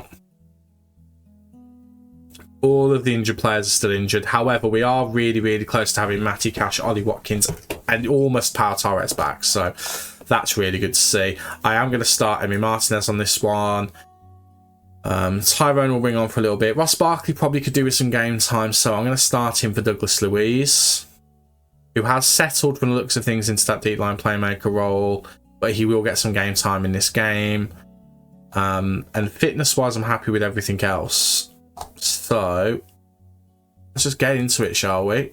Final game of the stream, of 2 games we played, both of them friendlies, but this will be what gets us to the start of the season, hopefully in a good position. Again, committing to a narrow formation has been a bit of a difficult decision for me because I've had mixed success with it in this game, but I think we've got enough about this group of players to get something from this. Now, I kind of wish I'd put some youngsters on the bench because we need a backup right back because Garcia is tired, but we'll just work with it as we can. Big ball over the top to Tammy Abraham. Wait for the finish straight away. I think it's offside anyway, so it doesn't actually matter in the end.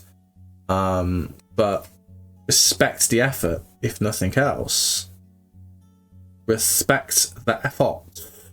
Right. Corner to Caulfield. What on earth's going on there? Right, Jadon Sancho. Let's see whether he can do something. Again, we're asking him to do something unfamiliar, playing the attacking midfield role. Hopefully he can adapt to that. Right, does really well there in the box, cuts it back to Ross Barkley. What a shot from Ross Barkley, 1-0. Lovely stuff. Really, really happy with that. Good old long shot. I mean, I'm not happy that we gave a corner away, but we recovered, and Jadon Sancho did a great job coming forward here. Wasn't really being challenged by them, but he still had to get everything right. And then, lovely little touch there, cuts it back into Ross, and Ross just decides, you know what, I'm just going to get a goal for myself. Why not? Why the devil not? And that is 1-0. More the same, please, boys. This is an audition. This is an audition for the rest of the season. So let's see you guys nail it and not allow any more shots to the opposition. Right, Jadon Sancho with the corner. Ripped in from Allison. Tammy into Lindelof. Very, very close there to being able to get a goal. And it is going to be a goal kick.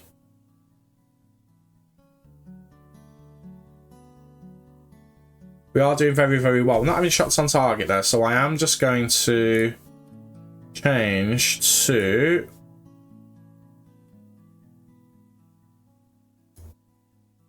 that. Let's just try and get some of these shots on target, because at the moment we're being quite wasteful. We don't need to do that. Not a good performance from John McGinn today so far, so I'd like to see a bit more from him. Speaking of, cuts back, that's it's Ross. Ross again. That goes to Onana. Onana goes for it. I mean, it's on a corner. I don't know if I wanted him to do that. No, the correction. I know that I didn't want him to do that. However, we are getting more shots on target now, and John has started to improve. I've just realised we've got Ian Matson playing at centre-back. Why? Why have we got that? That's not correct at all. In the slightest. There's no reason for that whatsoever. These two are the wrong way around. He needs to be here, he needs to be here, and he needs to be here. But it doesn't work with the overall formation, so do just bear in mind that they are playing out of position. They'll get there, though. They'll learn it. They'll learn it the more they play it. Right, Jaden with the corner, whipping it in. It's cleared out. Bogard is going to get there, though. Goes up to Lindelof, into Onana, into Barkley.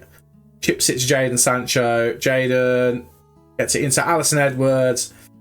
I'm seeing some nice touches from Alisson Edwards today. I am actually quite impressed. And again, bear in mind the opposition. They're not good. No offence, Sutton Coldfield. I love you. Spent a good amount of time in your fair town. Is it a town? It's a town, isn't it? It gives away a penalty against Sutton Coldfield. I mean, I'm a little bit outraged by that, to be honest. In fact, I'm very outraged by that. We should be utterly all over them. I think it's complacency getting in. So I'm going to put us onto attack. We're just going to go full throttle at them.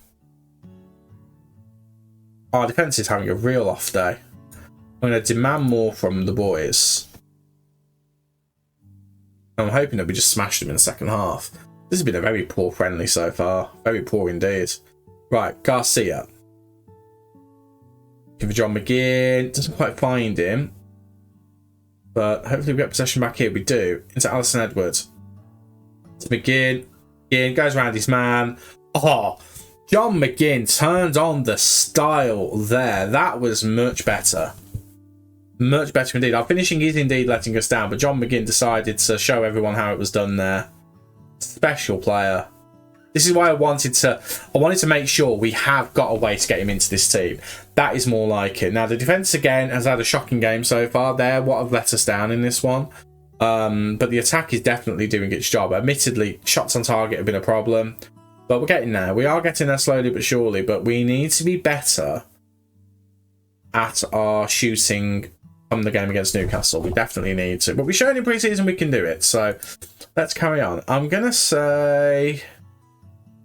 I'll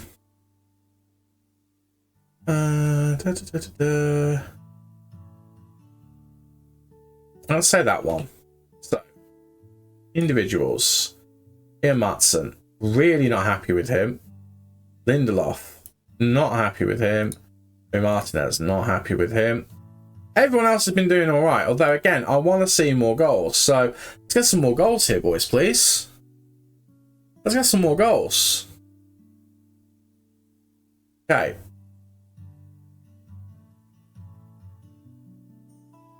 Garcia gives the ball away. He's going to be getting tired, so we do need to think about doing our best to try and move things around. Onana's had a weird game today. He has played well, but I'm still not overly convinced by him.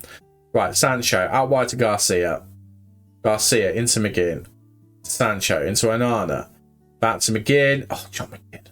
So good. He's so good.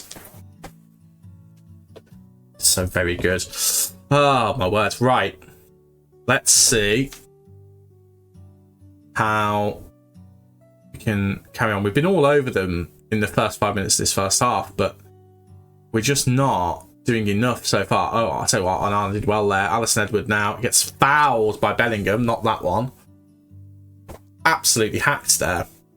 Right, Ian Matson on a yellow card. He's on a 6.2 against not even Kozul, sorry, Sutton Coldfield. He's on a 6.2. Can he recover it here? He can. Tammy Abraham gets it in. Ian Matson gets an assist. That's a little bit more like it from Ian Matson. He really has had to turn it around in this game. He's been awful. And then he's managed to do that, which has made things a bit better. So 5 minutes after the Half starts. We get ourselves a cheeky third goal. I'd like a few more. I won't lie. I would like a few more. If we can do that, please, boys. That'd be great. That would be great. Will we get that? Probably not. But a man can hope. Right, Maatsen does really well there. I tell you what, Maatsen's just realised he's meant to be a Premier League player, and there is Ross Barkley with another goal. And we've kind of figured, I don't know what's changed.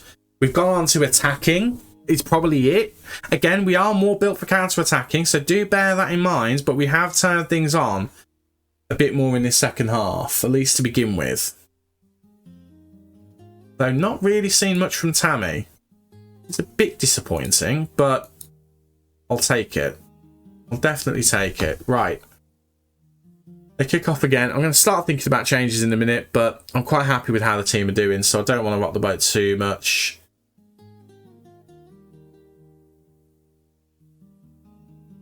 Right. Big ball forward. Our defence has just not dealt with it. Our defence has not dealt with it there whatsoever, lads.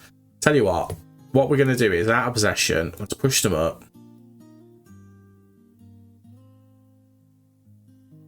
No, I'm not going to do that one. I'm going to do that. I'm going to do that one.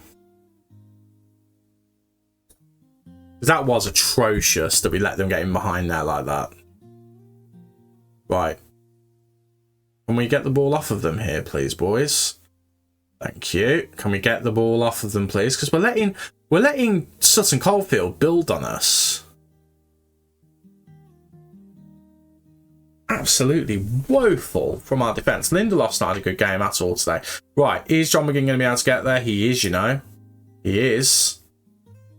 John McGinn doing some wing wizardry. Who would have known? I thought he was going to get one there. But I'm very concerned with the amount of chances we're letting them get. We should be not letting them get chances whatsoever. Has to be said, though. Ross Barkley's having a game and a half. Deep line playmaker. He's not the marauding attacking midfielder that he once was. He's turned into a solid deep line midfielder, deep line playmaker. Right. Let's have a look at some changes. Lindelof's had a poor one. So I'll tell you what, we're going to bring him and Tyrone Mings on. No, Tyrone Mings isn't fully fit, but he'll be fine. Alison Edwards had a really solid game. I've been really happy with him. Also, I missed that Tammy had got a goal completely. I thought Tammy hadn't got a goal. Sancho's had a decent game as well. I've been very happy to see him perform. John McGinn's also done well too. I'm actually going to put Sancho out there, and we're going to bring on Emi Buendia for some minutes. And I'm also going to bring on Morgan Rogers up front as well. And the reason why I'm going to do that is very, very simple. I think we need him to maybe learn how to be a striker, to be completely blunt and honest. Or that way around is going to be the best way around, or do we move them that way around? Maybe we do it that way around, because I think out of possession, yeah, that'll be much better out of possession. We'll do that. We'll do that. Cool. That'll do. Changes for now. Well, we have a free kick here. It's probably going to be Ross to take. Let's see. I didn't do my free kick takers, by the way. Oh, we've gone with fancy. We went with a fancy one, and he's hit the crossbar there. Come very close to getting his hat trick. Very close indeed. Right, Concert into Mings. Mings, of course, with the fractured arm. He's wearing protective equipment. I mean, we've only scored the same amount of goals in this half so far as we did in the first half of the last game. I don't like the fact Garcia came so far forward then. I really don't like that. Right, Garcia. Into Allison, into Barkley, into Sancho. Sancho goes for it. I mean, we're meant to be discouraging the long shots here, boys. I'm working the ball into the box, but we're clearly not doing that. Really, really helpful. So what? We're going to take the passing down to standard. Let's just keep the ball a little bit more. Probably been a bit more wasteful with it than we need to be. Okay, make some final changes. Buendia's not really had a great time since coming on. Neither has Tyrone Mings. Ross has been great. I don't want to take Ross off. I am going to bring on Kamara. I do want to bring on Harvey Elliott. I want to see Harvey Elliott, but that involves taking off Jadon Sancho's had a decent game. Do you know what? I don't mind taking Jadon Sancho off, actually, so that's fine.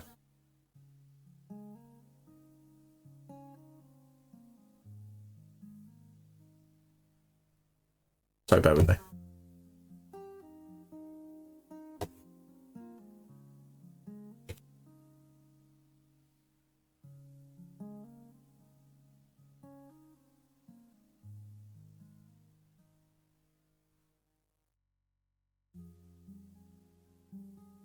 So I thought I had something then. Let's have a look. What do we want to do? We want to... I'm just thinking about maybe we take off Alisson. Alisson's had a good game. Put Ross Barkley further forward. Then maybe we swap these two around, and then I'm going to bring on Douglas Luiz to get a few minutes into him. And then final change. I need to take Garcia off, but Matty Cash isn't fit. He's not fully fit. I didn't realise he was on the bench. I'm not doing that. It says to be constant, really, who can play there. And then I've got to bring another centre-back on or off. So let's undo that. Don't have any more centre-backs, which is a bit of a problem. So, essentially, I can't do what I want to do, which is that. Move Kamara into defence. But then I don't have... Maatsen can go there, actually. And then, yeah, this is what we do. This is what we do. There we go. That's how we solve it. And Ross Barkley's still on the pitch, as is Ian Maatsen. But that's not a bad thing. Well, we go with that. Cool. Right, Barkley to Buendia. Back to Barkley. We should be playing further forward now. A bit concerned by the fact that he's there. Yeah, it definitely should be. Did it come into effect yet? Yeah, it has. Oh, hello, Harvey Elliott. Right, cuts back to Luca Digne. You go for it. Yeah, he is. Their keeper, I tell you what, he's made some great saves today. We should be well ahead of 4-1. I don't demand more from the boys. I am a little bit annoyed that we're not 6 or 7. 5 is better though. I'll take 5. Harvey Elliott. The ball here comes to Harvey. Comes into the box, just goes past his man like he's not there. We're going to be spending money on Harvey Elliott this season. He's a good player. We've got the money to do it. So I'm quite content with that as a decision. Our shooting has been woeful today though. Let's be completely clear on that. We've not done a good enough job today whatsoever. But we've gotten away with it because we've got the ability. Right, Douglas. Just looking for someone. Didn't quite work out. Right, Digne, Elliott, Douglas Luiz. Giving the ball away there. The problem is as well, this is only the second time we've used this exact formation. So it's classic Stu deciding to change things. But I think we did need to change things in order to get things flowing properly. We've got a free kick. We've got a penalty, by the way. It's going to be Ross Barkley to take to complete his hat-trick. And he does. I'll be impressed with Ross Barkley. And I know, again, bear in mind with the opposition, but I think he's actually looked a lot better than I expected him to. 6-1, I'll take that, but I would like another one ideally. If we can make it 7-1, I'll be even happier. I'm still gutted that we conceded a goal, but I will take 6-1. I won't be too annoyed with it. There we go. Good result. Probably didn't really get our first gear in that one, to be honest with you. We had a load of shots though. Just the amount on target wasn't good whatsoever. We should be well ahead of that. Crosses were poor. Passes were decent. We had a lot of corners. 5 clear-cut chances. So we made the most of those. Covered a good amount of distance. Our average rating was pretty good, but we did have some unideal performances, Lindelof in particular. That concerns me for the rest of the season. I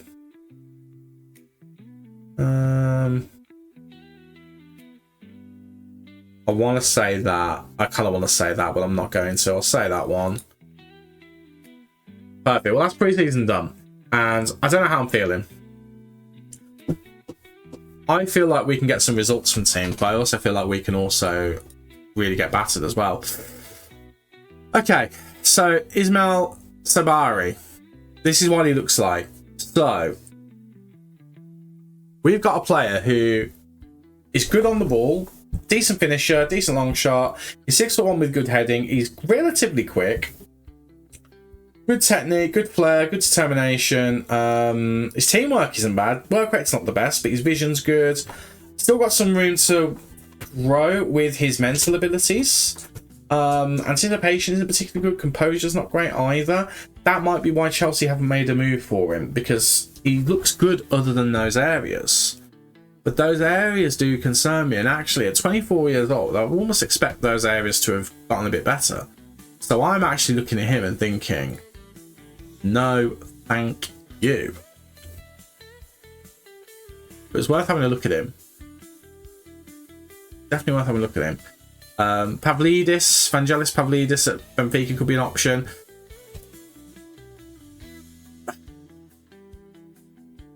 It's really difficult because do we need a striker? Technically speaking, no.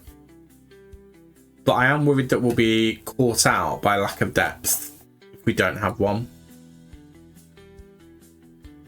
So I find myself thinking we need to bring someone in. And he would cover what we need because he would also be a good attacking midfielder. So, do we go for him? Bearing in mind he's not as good as we want. Andre's come up. I love Andre. I used him towards the end of FM26. 24 rather. This is FM26. And he was very good for me. He was very, very good for me.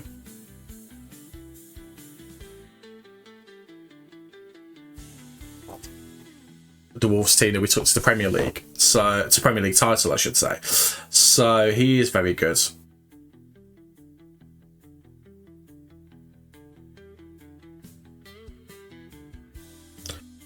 I think it'd be a really big call for us to go into the season with the squad that we've got. I think it'd be a really, really big call. I'm just looking at Archie Gray. The reason I'm looking at him is because he's within value and has got potential. And I've used him before and got on very well with him. However, in the Spurs rebuild that I've done that I need to edit and post on YouTube, this guy was not that good. Didn't feel like the same guy. Decent passer. Vision's not great. It's good teamwork and work rate though. Defensively, he's okay. A little bit lightweight. But he fits the criteria because he's under 23.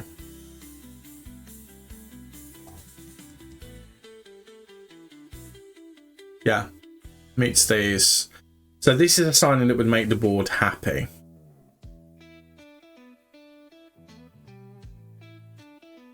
He could play as an emergency attacking midfielder as well, but could also play defensive midfield.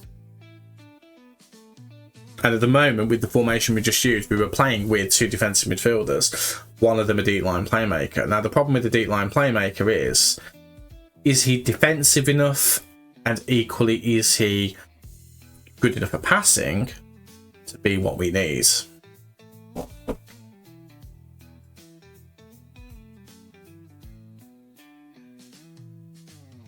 Not even considering it. Well, that takes the decision out of our hands. So actually, I'm not too unhappy about that.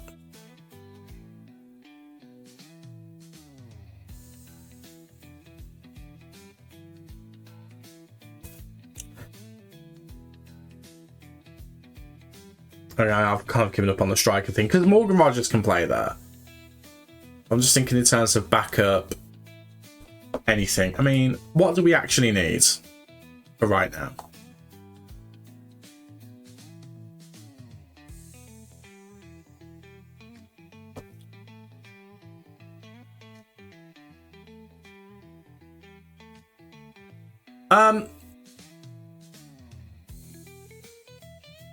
We've had this guy for a whole pre-season. Why is he unavailable?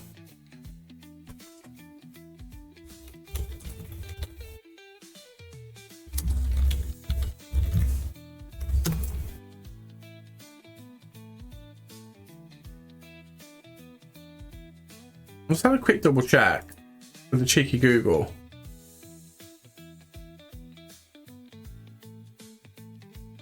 Okay, obviously there's something in real life that will have happened, but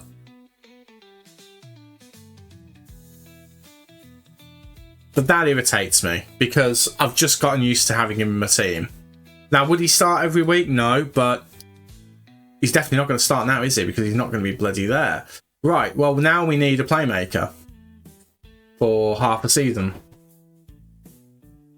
Ugh. So now we need someone. I mean, I'd love to go for Archie Gray now, but I can't because he doesn't want to come. So now we need a defensive midfielder who can probably play as an attacking midfielder.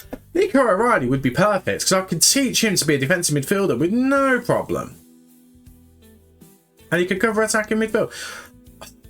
Ah, that is irritating. Right, let me just have a double check in terms of how this is all looking. So we've got, in terms of the attacking minded players, we've got Elliot, Buendia Rogers, Allison, Sancho, McGinn. To be honest, we don't need anyone in that position, do we? And then we've got Kamara and Louise, Onana, and then we need someone. So it is a playmaker that we need. So let's just assume that it is a playmaker. Let's just have a quick look as well, if anyone's on the transfer list.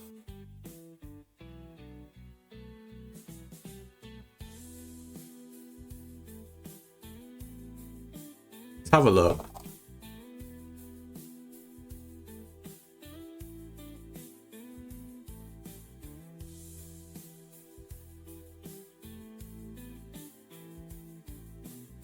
You're telling me these are the only transfer listed players? Are you telling me there's no one from the Premier League that's currently transfer listed? Really? Let's take that off. You're going to tell me that there's no defensive midfielder that's better than that transfer listed? I guess there's not. Wow, okay. I really expected there to be some. Alright, well, okay, we'll take that off. And we'll go scouted players again, and we'll just have a double check. Adam Wharton's name's coming back up. Elliot Anderson's name's coming back up. I mean, Elliot Anderson, his tackling's 13 is what is getting me tempted.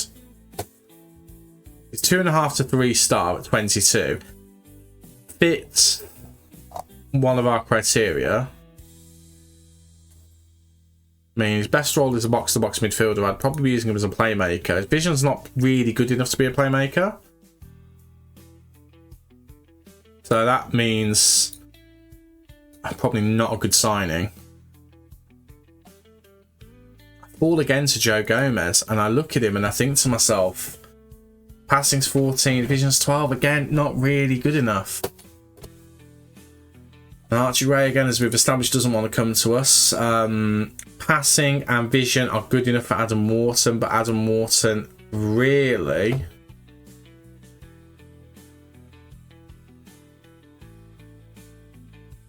Potential's good. He is a good enough player. It's whether he would want to come. He would, but they want a lot of money. And again, we need to use some of this money on Harvey Elliott to make it permanent. And he wants a lot of wages. Okay. Well, we know we can go for that. We know Adam Wharton's an option. And he will not laugh us out to want to, in terms of him coming here. I know I looked at him before just to reminisce, but Andre now might be an option. Another Brazilian to go along with Douglas Luiz. He doesn't fit the criteria for the club. That's the only thing. He's 24. I do really want to do that. I don't want to give the club any excuses to not be happy with us if things don't go right. Arne Engels, I don't really know much about. He's 21 years old. He's a midfielder at Celtic. I mean, this is one probably more as a rotation option. It's not the end of the world if we start the season with Douglas Luiz as our starting playmaker. But this guy looks like he could do the job. It's not the best, but he's got room to grow and would leave us with the money to complete the Harvey Elliott deal. bit of a silky smooth player. Doesn't have a good start at Celtic from the looks of things, so a bit of a gamble, that one.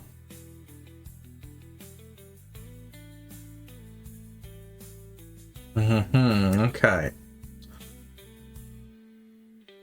Kind of want to decide who I want to go after before ending the stream, which is why I'm still going here.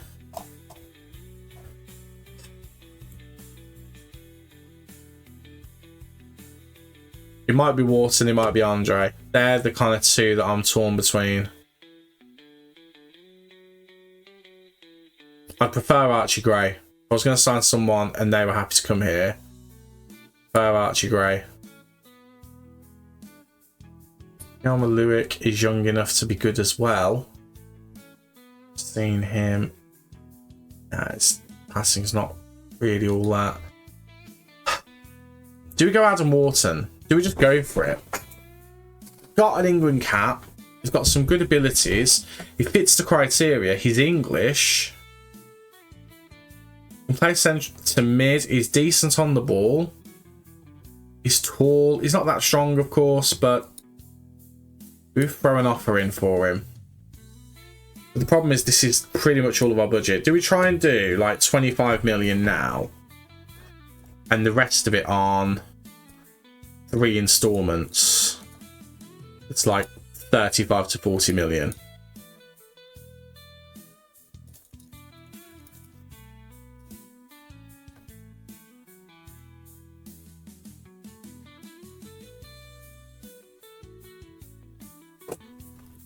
Okay, now I'm worried that we've overpaid. This is on the low end of his transfer value, and they've just accepted that. And yes, I know I'll put the percentage of next sale on there. I don't care about that. I do kind of wish that I'd put percentage of profit of next sale.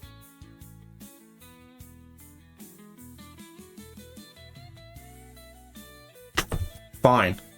That should leave us enough to do the Harvey Elliott deal. That's another English player that would be getting through the door. Let's try and get this deal done before we end the stream. Again, we're going to be ending the stream again before we play the Newcastle game. So now the only thing is he wants a lot of money. He wants the release clause of 117 million. Happy to give him that.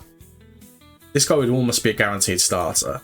Now, he wants to be an important player. I'm going to try and pop him down to regular starter. I do also want to win a trophy, so I'm hoping that he'll go with that. He's gone with that. Excellent. Okay. Let's try and low. Oh, he's gone lower. He's gone lower than what we thought as well. So let's try and go a bit lower. I mean, he wants less than what Tielemans was on, which is joyous. Let's try and that down a little bit. I'm quite happy with that.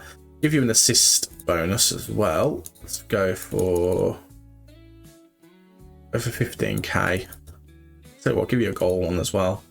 Score a cheeky goal for us.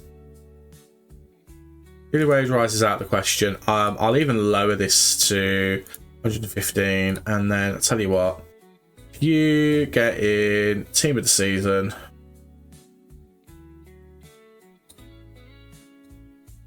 I'll give you that. Got some pushback. I kind of expected that, I'm not going to lie. That is out of the question.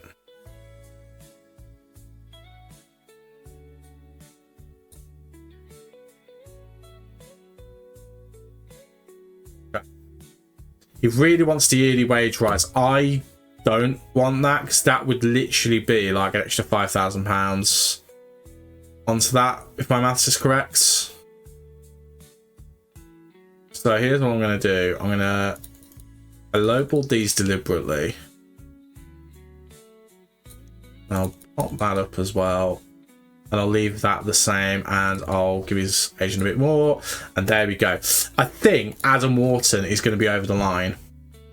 I didn't expect it to be Adam Wharton we'd be going for, but I'll take it. And also this guy from Rangers, Bailey Rice, who again has got decent potential. 18, looks like he wants to come. Huge prospect breakthrough, fringe player. Wants to be loaned out this season. Sure, yeah, fine. We'll go with that. try and do that. I'll go to 12.5 for that, and I'll go to 20 for that. But that has to be 20 games. Tell you what, make that higher. There we go. Fab. That is Bailey Rice on his way to Aston Villa. Now, let me just get a 1 week training schedule sorted. So, this is match day. This is recovery. This is going to be match review. And then, certainly to begin with, this is going to be match tactics.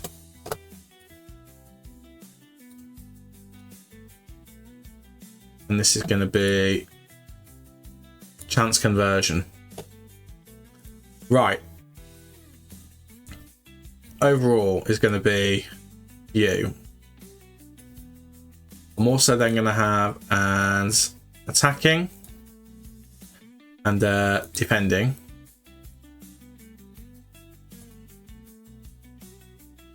And then we'll come back to this day in a minute. But with the overall, we're going to include a goalkeeping of shot stopping. And the rest of the training is basically going to be surrounded by one of the specifically attacking things. So we're going to go with attacking directs. We are quite direct, so let's train that. And then defending. We need to be defending all the way. So what I want us to do is defend disengaged to begin with. And then the rest of it is going to be now dedicated to our technical side. So we're going to go with play from the back to begin with. But no, we're not going to do that. We're going to do transition press and then play from the back.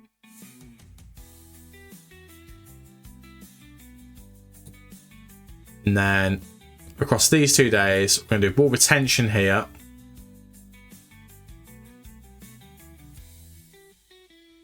And we're going to do ball distribution here. And then we've obviously already got chance conversion. So there's one that we're missing, and that is set pieces. So set pieces is actually going to get added in. I'm just working out where to add it in.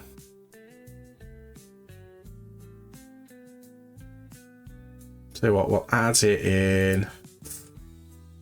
I just realised I actually did change how I did this when I last did this. So we're going to move defending to here. We're going to move defending disengaged to here. And then we're going to add on transition press here. And then this day we're going to have play from the back.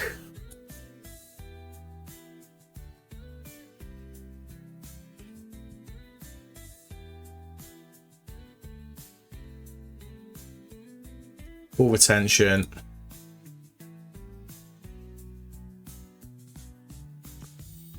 And set piece routines.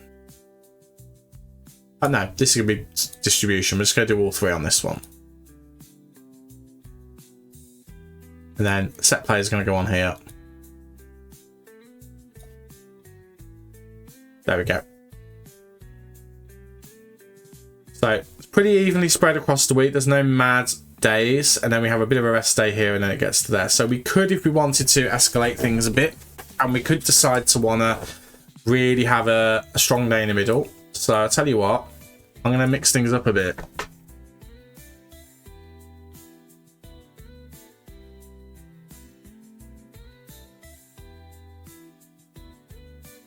We'll put set plays here. So what I want is like one mega day where it's going to be really, really busy for them. Let's do it in the middle of the week. We do attack and defend on the same day. That is going to make life Be busy for them. And then we're going to include... Let's build around that, so...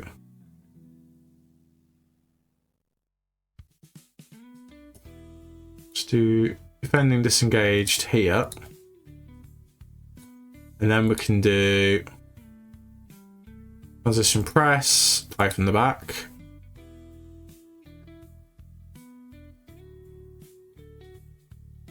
And then we've got attacking direct here. Then we can do ball retention and distribution on the same one.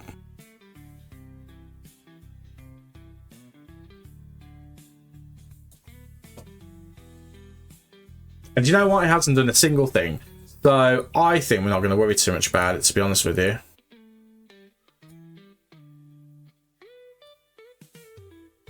Really not affected much. I actually think the overall is what's going to be the thing here.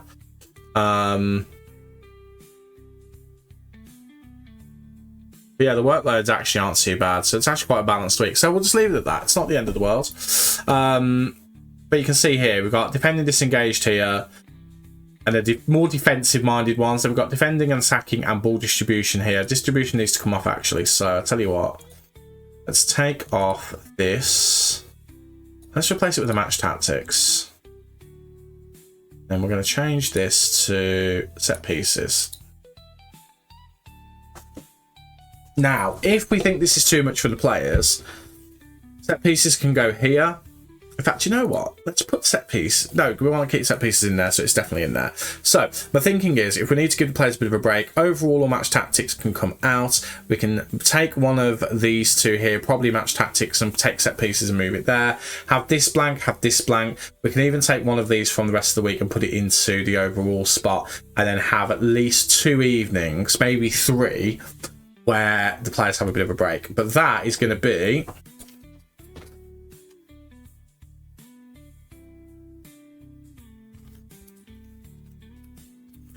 $1G game week, and that's done. And I'm going to export that as well. If I can actually spell, that'd be great. Perfect.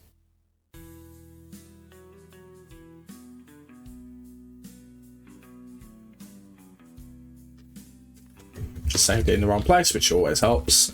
1G game week. There we go. All done.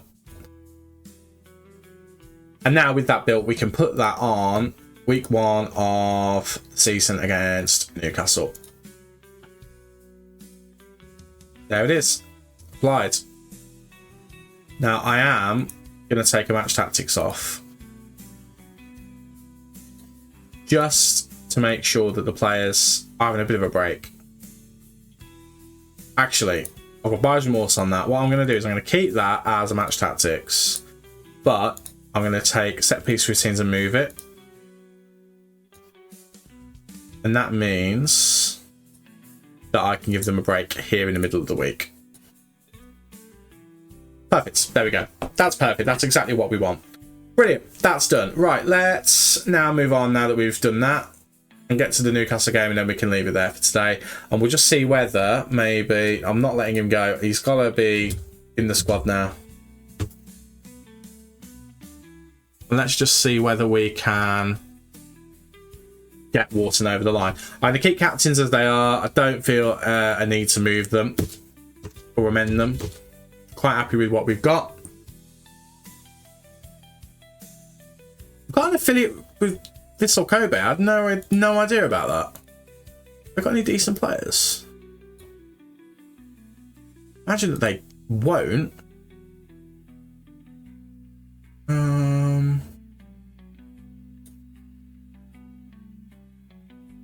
High school players. Are you good? You're 35. We'll ignore that. Let's see. Wharton set aside for Villa. We've got the signing sorted. So the question is, do we go for it? I mean, it is a more or less brilliant. Manas is staying. It doesn't really matter, but which is great. This is a really, really good deal, I think. I mean, we're paying a lot for him, but he's got lots of potential. He fits the criteria of what we want, and he's a playmaker. Get him over the line, get him in. Jadon Sancho just picked up an injury. Oh my word, the timing. 5 days, that's fine. Right, Wharton is in. Really happy with that. And then we need to add him and register him. Where do we register players when it's not an automatic thing? More registration. There it is. Actually, I don't think we need to because he's 21, so we'll have a quick double check. But Premier League, Adam Wharton, beyond 6. Under 21 players don't need to be registered. Oh yeah. But we do need to give him a cheeky squad number. We probably would just give him the number 8, to be honest. Right, where is he? Where is he? There he is. Doesn't have a preference. We'll give him the number 8. Do we give him the number 8 or do we hold on? No, we'll give him the number 8. Of course, remember, it's a good idea getting a midfielder in now as well because we won't have Douglas Luiz next season. Although I am planning on having Harvey Elliott. And we can count on him. We can't count on Douglas Luiz. So, right. That makes me feel a bit better that we've got a little bit more depth in. And that is Adam Wharton in. And 3-star. I'll take that. I'll take that all day long. Right. Let's actually just get the squad set up for the game against Newcastle. I think it's going to end up being Lindelof and Konsa. Matty Cash is going to be fit. So we'll move him. And it's going to be... Don't know who it'll be actually. Probably Digne, I would have thought, who will start. Adam Wharton is probably a bit mean to get him to start his first game, so we won't quite do that. Kamara will start alongside Douglas Luiz.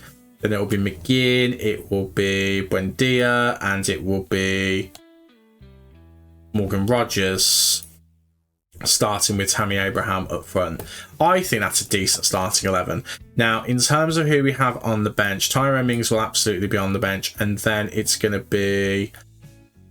Where is he? Andres Garcia. We need a right back.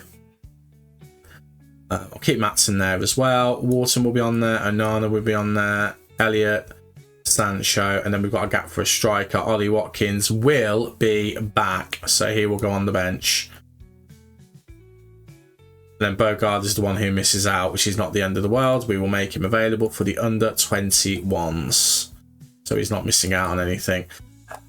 I think that's a decent starting 11 there. And most of them are fully fit. Most of them have had good pre-seasons. There's been the odd wobble here or there.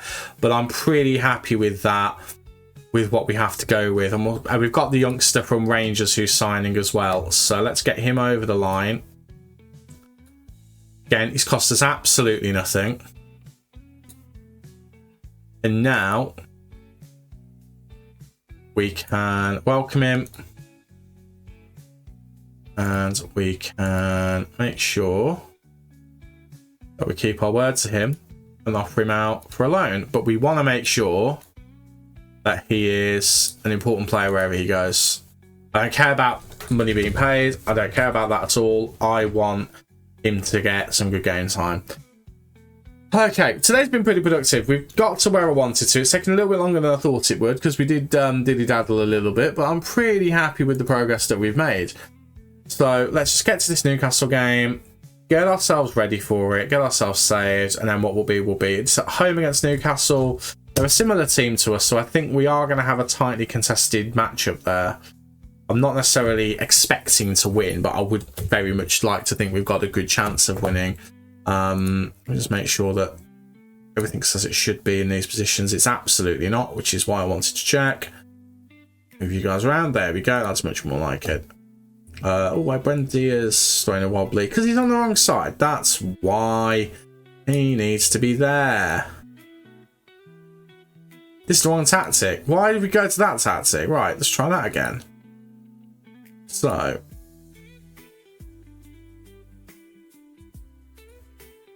yeah, that's okay. That's exactly what we want. Brilliant. Again, I do want you to be pressing. You are. Brilliant. When you got the ball, let's have you... We want you holding it up, maybe? No, we want you getting further forward.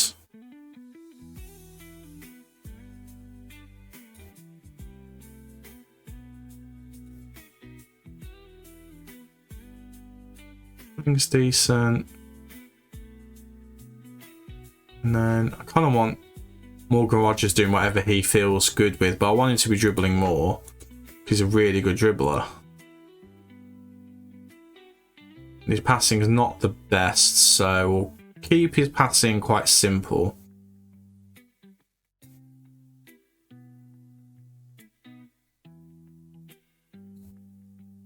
Gonna need these guys to be getting further forward. At the moment it feels like they're a little bit reluctant to do so.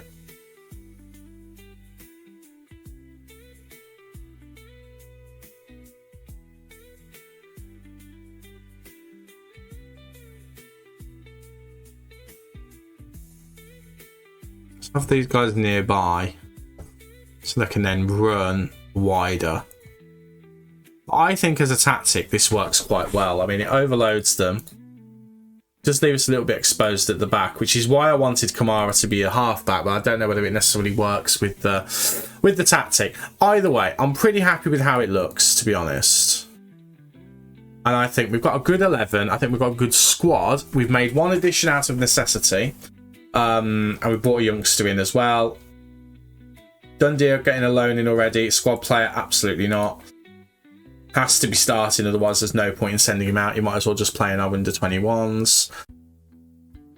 But I think we could be on to a winner this season. Oh, review, transfer offer, Mosquera, no, he's staying. And again, we have got 40 odd million pounds in the bank, currently burning a hole in our transfer funds, but that money is already spoken for Harvey Elliott. We want to make that permanent. David Beckham highlights Gyökeres danger. David Beckham, I don't think I've ever seen him mentioned in Football Manager in the base game.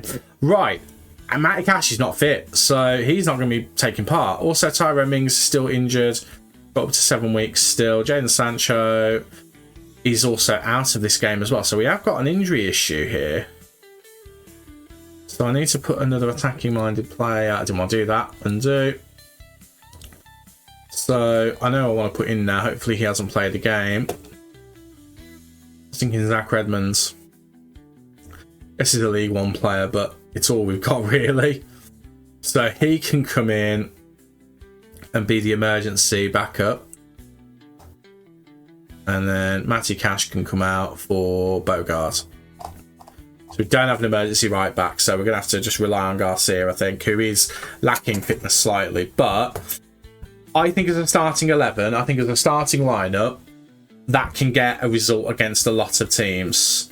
We just have to have faith in it, faith in this set of players. And again, I think Newcastle is a team that we have a good chance of getting a decent result from. But who knows? I'd quite like to see... I don't know if it's still a thing. Season preview, that's what I wanted. The season preview. So Newcastle are predicted to finish 4th. We're predicted to finish 8th. That suggests to me we're going to have a bit of a rough time of it. We'll see how we go. The key players in the league apparently are Haaland, Salah, Rice and Saka. Saka hasn't made it into the team of the year, the Dream 11, so that's interesting. Well, okay then, we're here. It is time for the Newcastle game, but that is not going to be today. That is going to be in the next stream. Let's head back to the home page if we can.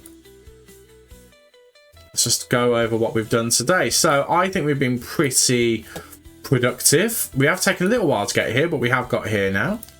In terms of transfer history, obviously there's a lot of business. Coyotes and Baz, hello there. Thank you so much for joining the stream. I've got really bad news for you. You've joined me just as I'm about to finish. Which I feel really bad for. If I could stay on, I would, but I've got stuff to do, I'm afraid. Otherwise, I'd stick around. You've just missed a transfer window in a first season with Aston Villa.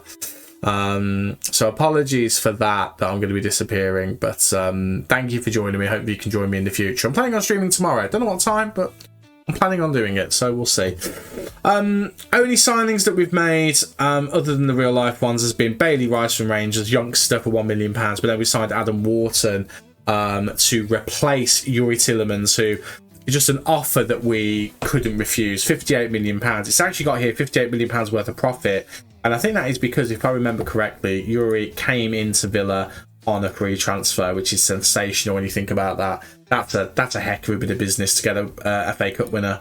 Gutted to have lost Yuri. I'd have rather have kept him, but he wanted to go, and that was just money we couldn't refuse. And that money means we're going to be able to buy Harvey Elliott because we didn't have the money beforehand. Speaking of Harvey Elliott, he is going to be starting this game on the bench, although he has had a good pre-season. We're a bit overloaded with our attacking midfielders, to be honest. So I think it's going to be interesting to see where to get everyone fitting into the squad. Again, kind of as I've already thought about and mentioned, I'm just going to clear that slot and copy this one. If we did go for a wide midfield system, it's great. The player who's probably going to miss out is Emi Buendia, which means we'd end up probably putting Harvey Elliott in the middle and we'd make him an attacking midfielder. And Morgan Rogers would go to being an inside winger. And I'll probably leave John McGinn as a winger because apparently it's his favourite position out there. But I don't like John McGinn being out there, to be honest. I'd rather... I mean, to be fair, Harvey Elliott could go out there. Harvey Elliott can do a job out there. Be an inside winger, maybe. And then we could have John be a channel midfielder. Because Harvey does like playing on the right as an inside winger, funnily enough. He's just not the quickest. So that's why I don't really want to play him there. I'd rather have him be playing in the middle. I think he's going to get a... I already know from how he's played so far. But then, to be fair, I could still keep it as that. And then we just need to try and get the best out of John McGinn. But we're not going to go for that so far. We're going to stick with the narrow system. We're going to stick with Brendan up front because he's had a good pre-season. He's earned it. And we're just going to make sure everyone's in the right positions as they are. And then... Did we set the team instructions up now? Yeah, do you know what? Let's do the opposition instructions now. Typically, I will always have the same instructions for centre-backs and goalkeeper, no matter who I'm playing. And that is that we're always going to press them. We're just always going to make life difficult for them, no matter what. For this particular game, obviously Nick Pope, Shah and Botman are going to be their options. We're going to just do that with them. We've got that the wrong way around. Then we're just going to listen to some of this. So, Voltamade, we're going to try and make life difficult for. Weak foot, I think he's left-footed. No, he's right-footed. I've got him in my Spurs rebuild. I should know that. Jacob Ramsey, we want to pop him on his weak foot. Probably going hard on him as well, actually, but he's right-footed, so we'll pop him on his left.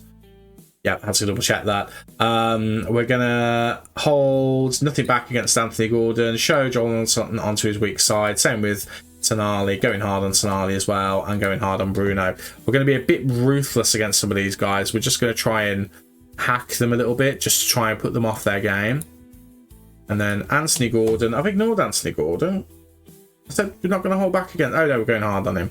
Does he have a strong foot? Right foot, we'll pop him on his left foot as well. We'll go with that, but that is going to be it for today. Let me just save the game. Make sure we don't miss out on anything. But that, I think, is going to be that. Been a good first stream of this save. I've really enjoyed it. I don't know about anyone who's watched this. It is going to be up on YouTube. I'm obviously going to make it available on Twitch as well. But yeah. I did a click way too soon then. Way too soon. If you have watched this either on catch up or on YouTube or live, thank you. I really enjoyed it. Again, I want to get back into streaming. I think I'm going to be streaming more than making YouTube content. I think I'm falling out of love with making YouTube content or just Football Manager YouTube content. I just think FM26 for me is a little bit impenetrable in that area. So I think I'll be popping some of the streams up on there. I might be editing them down every now and then possibly, but I think for the most part it is purely going to be posting the streams on there and doing the occasional rebuilds. I think that's going to be the way to go for me, I would say. But again, that is it for today's stream.